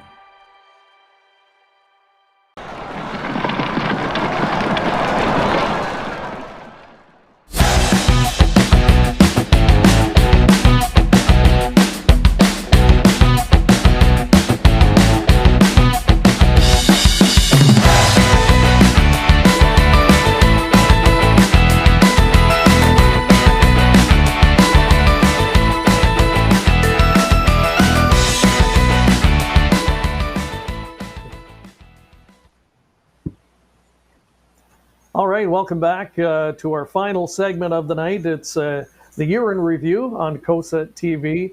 Greg Blanchard, Mark McKelvey, and joined now by Scott Young. And again, we want to welcome all our viewers tuning in tonight. Let us know where you are watching in from tonight. Great to have you all on board. And if you've got a question or two to pass along for Scott, we'll work it into our final segment. So, Mr. Young, one of the more laid-back, soft-spoken guys in the business, no question about that. And he joins us tonight. Scott, how's your new year going so far? Thanks, Greg and Mark, for having me. No, it's good. Christmas was good. New Year's was good. So just looking to get back racing whenever that is. Good stuff. Let's talk about the year you had in 2020. Obviously, with the pause for most guys, their numbers were down a little bit in terms of volume of drives and wins. But one thing I noticed with you, your best year ever in terms of earnings. So had to feel good for you overall when you look back on the year? Yeah, no, it was fantastic. It was obviously the best year I'd ever had earnings-wise. And, you know, even though starts and wins weren't as high as they've been in the years past, I think for an overall year, you know what I mean, it was the best one, that's for sure. Did 2020 feel like maybe the longest year, though? Because let's go back to January and to the shutdown that happened towards the end of March. It was a pretty good go for you. And then things stop and we come back. And, you know, there was obviously some big highs later on in the year, but it had to feel like quite the roller coaster 2020. Yeah, you know, I was really worried after COVID, to be honest with you, because the 2 months we missed was kind of 2 months that were kind of would have been the, I guess you could call cement, whether I was going to stay at Mohawk or whether or not I was going to have to go back to Georgian and Grand River, you know. So when we come back from COVID, I didn't really know what to do because I had no work on the B tracks, but I didn't really have any stake horses coming in, like qualifying starting in the spring. So I just kind of stuck to it and, you know, seen what happened. I kind of wrote the year off, really. I was like, whatever, I'll just, you know, see what happens. But yeah, the work continued and, you know, it couldn't have went any better. And you had a bit of a breakthrough this year. You talked about it at Woodbine Mohawk Park. It felt like you kind of broke through and stuck a little bit this year. Do you feel the same way? And if so, what do you think the difference has been? Absolutely. You know, my goal was to try it anyway. You know, I was kind of, Dad had some fresh horses really, and you know, I'd win a few. I think I won I had my first ever hat trick like late October of 2019, and you know, it was kind of it worked out good. Then I ended up getting my 1,000th win in January, and I was kind of just the person everybody was talking about for a month and a half or so. So I just kind of tried to keep the ball rolling, and yeah, you know, it just worked out. I was starting to get some drives consistently, and I was getting more drives at Mohawk than I was anywhere else. So I just tried to stick to it, and it ended up being great. Now, I think it's fair to say you probably never lacked confidence, but on the racetrack, I mean, what was that confidence level at when we went into that first shutdown towards the end of March, when you kind of, like you said, you know, you were the guy people were talking about, you were getting those opportunities. Had you maybe ever been feeling as confident as you were at that point at any other point in your career? No, definitely not. Yeah, it was kind of good for me. Like you said, I always thought I could, you know, be a Mohawk driver and drive with those guys, you know, and, you know, I'd always drove there over my career, you know, off and on, but never consistently. And, you know, when I was having quite a bit of luck, it was, you know, that's all I kept thinking was, I just hope this continues, you know, and, you know, and it did. But yeah, for sure, confidence wise, you know, when you're starting to get put down by trainers that are, you know, Mohawk trainers, and they're starting to list you week in and week out, it's definitely a good feeling. Well, an ultimate vote of confidence when you get listed to drive a top-level horse in a Grand Circuit type event, and that's what happened to you in this year's Wellwood. Luke Blais, one of the top trainers in the country, puts you down on a streak for that event. Tell us the story, the backstory on that, and how you came to land that drive in such a lucrative race. Well, I was fortunate enough, actually, the 2 years before and even the year before, I was driving all Luke's horses on the smaller tracks, and I was doing obviously very, very good. You know, Luke's horses are ready to race when they come. So you know, and I got a pretty strong relationship with Bobby. So you know, he was obviously, you know, helping me with Luke a little bit, trying to get some, you know, making me the other guy, I guess. But you know, it was one of those scenarios where, you know, if they needed me, I was going to be wherever they wanted. You know, as Ronnie Burke said earlier, I think if he isn't racing in Cal Expo, I probably would have went there. You know, so but no, it just worked out that you know, the 2-year-olds were qualifying that year, and I think they actually landed together. And you know, I was there, and Luke just said, "You'll go with the other colt," and I was like, "Sounds good to me." And you know, he's a professional from day one. You could do whatever you want. It literally was like driving a 5-year-old trotter, gait, mouth, everything. So he, you know, and then both times I picked him up in the one leg of the Millard Farms because we had 2 in there, and then I picked him up in the final, and then yeah, I didn't even know I was gonna get him in the Wellwood, but I'm gonna be honest, the eliminations of the Wellwood were even stressful for me because I was like, "Hey, Bobby, you got to get both these guys in, right? You can't just get one in; you got to get them both in, so I get a shot at this." But yeah, when they both get in, and you know, Luke said, "Are you going to be around next weekend?" I said, "Oh, I'll be here." So it was, you know, just an honor to get listed. You know what I mean? Just to be in that type of race and going for that type of money with those type of connections. And in a race like that, you're sitting behind a horse at that point who had never won a race. But I would imagine it wasn't the typical situation if you were sitting behind one that had a 0 in the win column. You had to feel like you had a good shot. Yeah, like both times I drove the colt, he trotted 55 and a bit both times. And for a 2-year-old trotting colt to not win and trot that fast, and he was doing it like 28 second quarters on the end and stuff. Like he was impressive for not winning. You know, like he was a colt that, you know, I said he's gonna hit one of these weeks. You know, he just has to. And yeah, like the 2 undefeated colts. It's not that I didn't even think I was as good as them, but I said, you know, with the right trip, I'm sure I can maybe give one of them a run. I actually thought I had a better shot of beating Yannick's colt than I did Martini, because he had just missed him the week before in the Elim, and you know, so I said, you know, I think if the trip works, he should be close. And you know, everybody says that what a great drive it was, and I appreciate it. But my game plan there was actually just to make the lead, and then either Yannick or Bobby or both to cover me up, and then, you know, just hang out and hopefully hang on for third was the initial idea. But yeah, when I made the lead and, you know, that nobody ever pressured me, I said, well, it's game on now. Well, that's a sign of a good driver, to be able to change up tactics or change your approach midstream, and that's what happened. So you set it up well for us, so let's take a look back at this. Safe to say the biggest win of Scott's career to this point in time, the Wellwood final, which also included an automatic invite to the first ever Mohawk Million. So let's take a look back at this one from back in September at Woodbine Mohawk Park. Good money shots. 3 Southwind Tyrion and 6 Macho Martini. Southwind Tyrion, the favorite moments ago, but there's that teeter-totter effect again. Is 6 Macho Martini taking enough late action to make him the even money choice now? And then it goes right back to Southwind Tyrion. So you can see what's going on here. Public torn between 2 exceptional trotting colts. Don't forget about the 8 others. No slouches here. It's the William Wellwood Memorial Final set for a start. And they're off. Quick beginning in the center for Logan Park. Coming out with that one at the inside is On a Streak. Magical Muscle Man from the second tier has made a break in stride. He's up in the air in the backfield for McNair.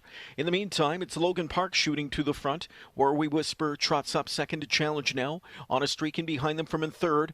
Gingras holding his position out in the center of the racetrack there from in fourth with Southwind Tyrion. So McClure had to back up and take fifth with Macho Martini. Sixth away at the rail, Locatelli racing further back into seventh, full of muscles. Back ones in the field are Tokyo Sealster and Muscle Dynasty. Magical Muscle Man after the break in stride is trailing 27-2 the opening quarter, and here comes On a Streak sweeping up to make the front. On a Streak takes charge now for Young. Back into second, Logan Park. It's Where We Whisper from third, Southwind Tyrion about to get underway from in fourth. Macho Martini on the outside. He started to move to the outside. He's actually 3 wide right now as McClure tries to back him up, but McCarthy's sandwiched in between there with Locatelli, so Macho Martini's going to be 3 wide all the way around this final turn unless he can get back in front of McCarthy. 57-2 the opening half.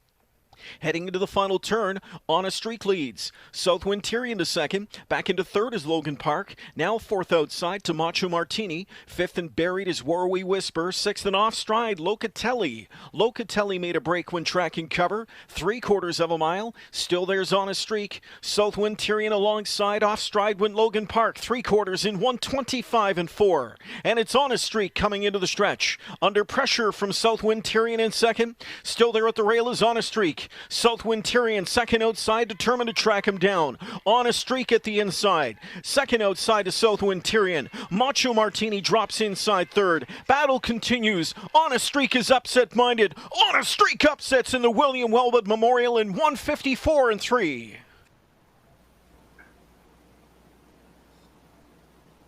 So, question for you, Scott. You've got guys on each side of you. Your heads are turned. There's words being exchanged. Is it what's being said in those moments? Is it congratulations from the other guys? Right there, Bobby. He was almost as happy as I was. He was freaking out because he, obviously with him that way, he was pumped up that I held Yannick off, but. Yannick, he never congratulated me there. He actually seen me the next night and he asked me if I had came down off cloud 9 yet. But I said no, not yet. I don't think it's going to be for a while. Yeah. But it was really good actually. When I came back to the driver's room afterwards, like 8 or 9, maybe even more, were sitting all outside. And when I walked through, none of them said anything. They all pretended like they were looking down at their phones and not paying attention. So when I walked by them, I said, "Oh yeah, you guys are so funny," and then they all started freaking out and high-fiving me and stuff. So it was pretty good. Well, I still remember after this race, you get back, you get back to the winner's circle, and I think did the interview for this race in the post race, and I remember saying to you that you're usually not one that's short for words, but in this situation, I mean, it just had to be.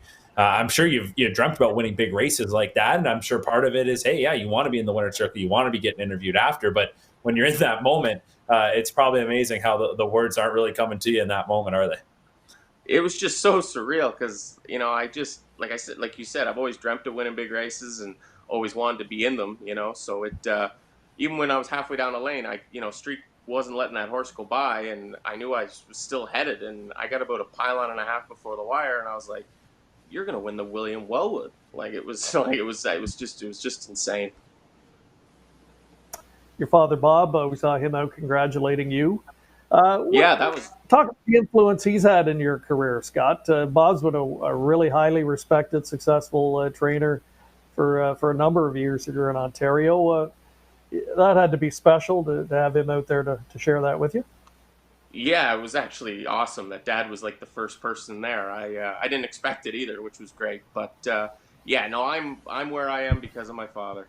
He's put me on plenty of good horses over the years. Artemis Tate's Life. I believe I drove her in the Forest City Pace, like my first or second year driving at like 19, going for almost 200 grand in London, and Piece of the Rock, and there's been plenty of good horses and plenty of opportunity over the years for my dad that doesn't have a huge 40 horse barn either. He only trains 8 to 10 would be the highest he ever has. So but he's brought quality horses to the Woodbine Mohawk scene for 35 years. So he's that was another thing too, as I grew up at Mohawk, right, which was huge. You know what I mean? I was there my whole life, just being represented with him. So I'm where I'm at because of him.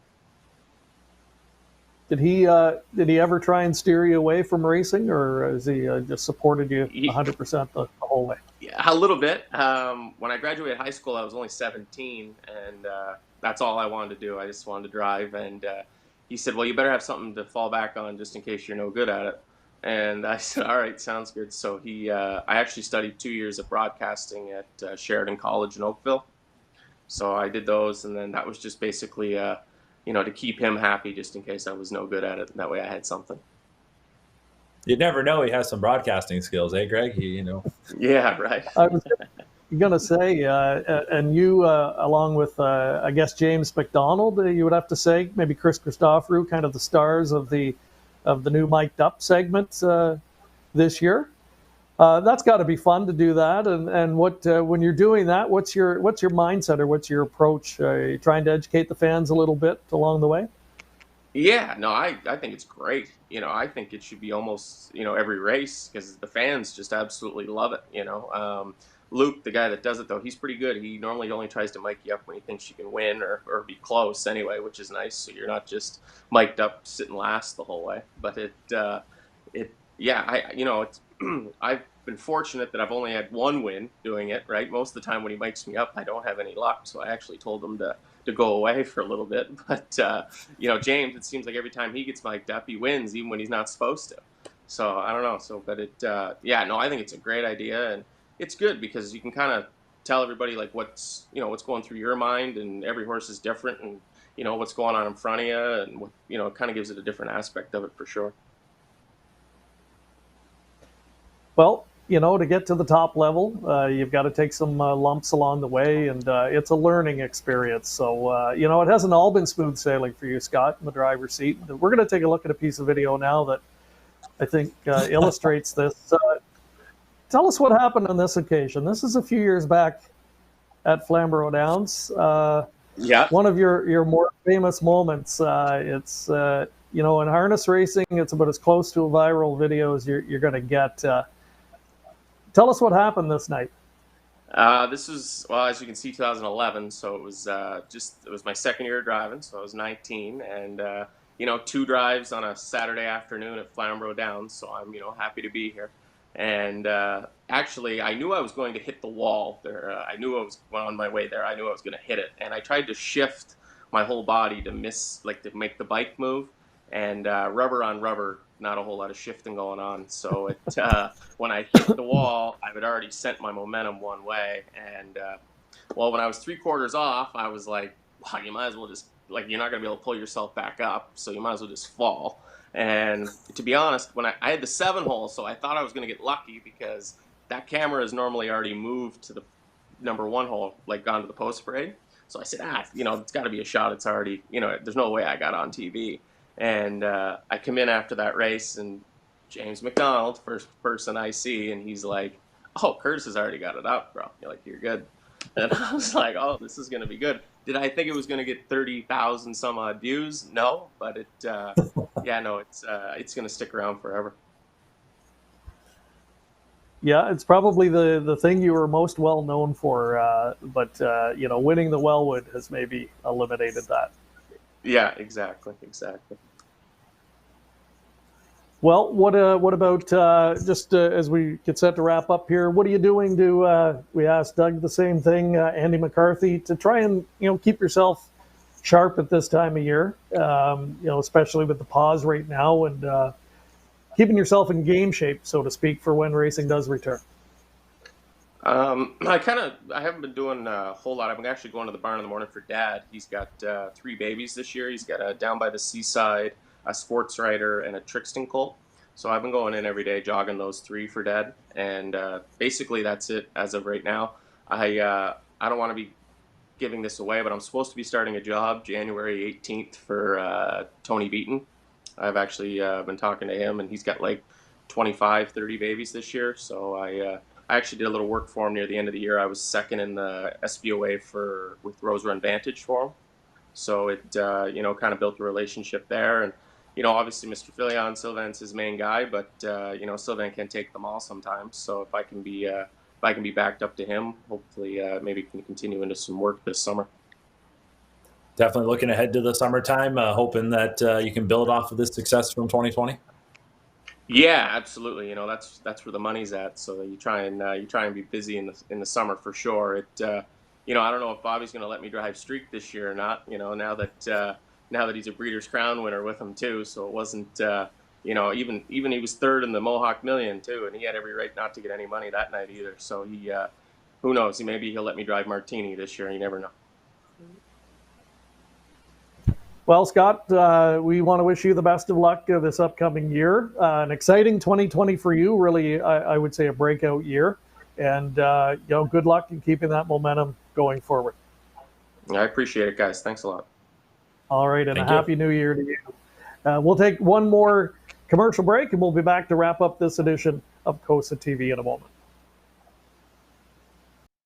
Thanks, guys. Serving Ontario horse people with integrity and accountability. Collaborative, supportive, helping to ensure a vibrant harness racing industry. Lifetime membership is free and there are many benefits. Become a new member today. COSA, representing the interests of horse people racing at Ontario racetracks. To find out more, visit COSAonline.com. Welcome back. We're getting set to wrap up this edition, our year-in review edition of COSA-TV. Greg Blanchard and Mark McKelvey. Mark, a lot of fun reliving these races. It was really enjoyable to cover them live this summer. And again, a big thank you to COSA for making that possible. But really enjoyable to be able to relive this with some of the connections. And hey, we're like the people that we talked to tonight. We're anxious to get back at it and get back to covering some of these events this summer on COSA-TV. Yeah, we certainly are. And I look back on 2020, and what I'm going to remember from that is, okay, obviously it's the year of COVID, but that stretch of racing that we were able to cover, all the marquee events at Woodbine Mohawk Park, combined with some of the other big events around Ontario, really happened over a stretch of about 2 months. And specifically at Woodbine Mohawk Park, it was only about 6 weeks that separated the Pepsi North America Cup to the Mohawk Million, and then you had the Super Finals a few weeks later.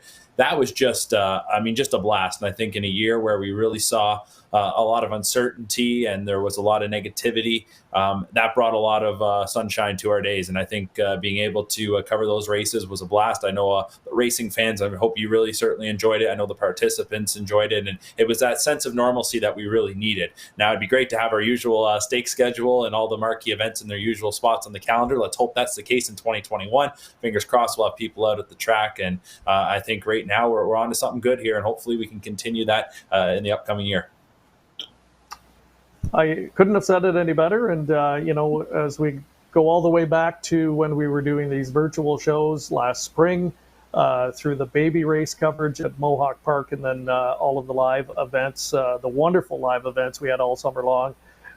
Really a lot of fun. A big thank you to Curtis McDonald behind the scenes and Cujo Entertainment for making it possible as well. So, yes, we look forward to hopefully a bigger and better 2021 when we can all get back into action, hopefully sooner than later. So thank you, Mark. A happy new year to you. Thanks for joining us tonight. Big thank you to all of you tuning in, and we'll see you soon here on COSA-TV.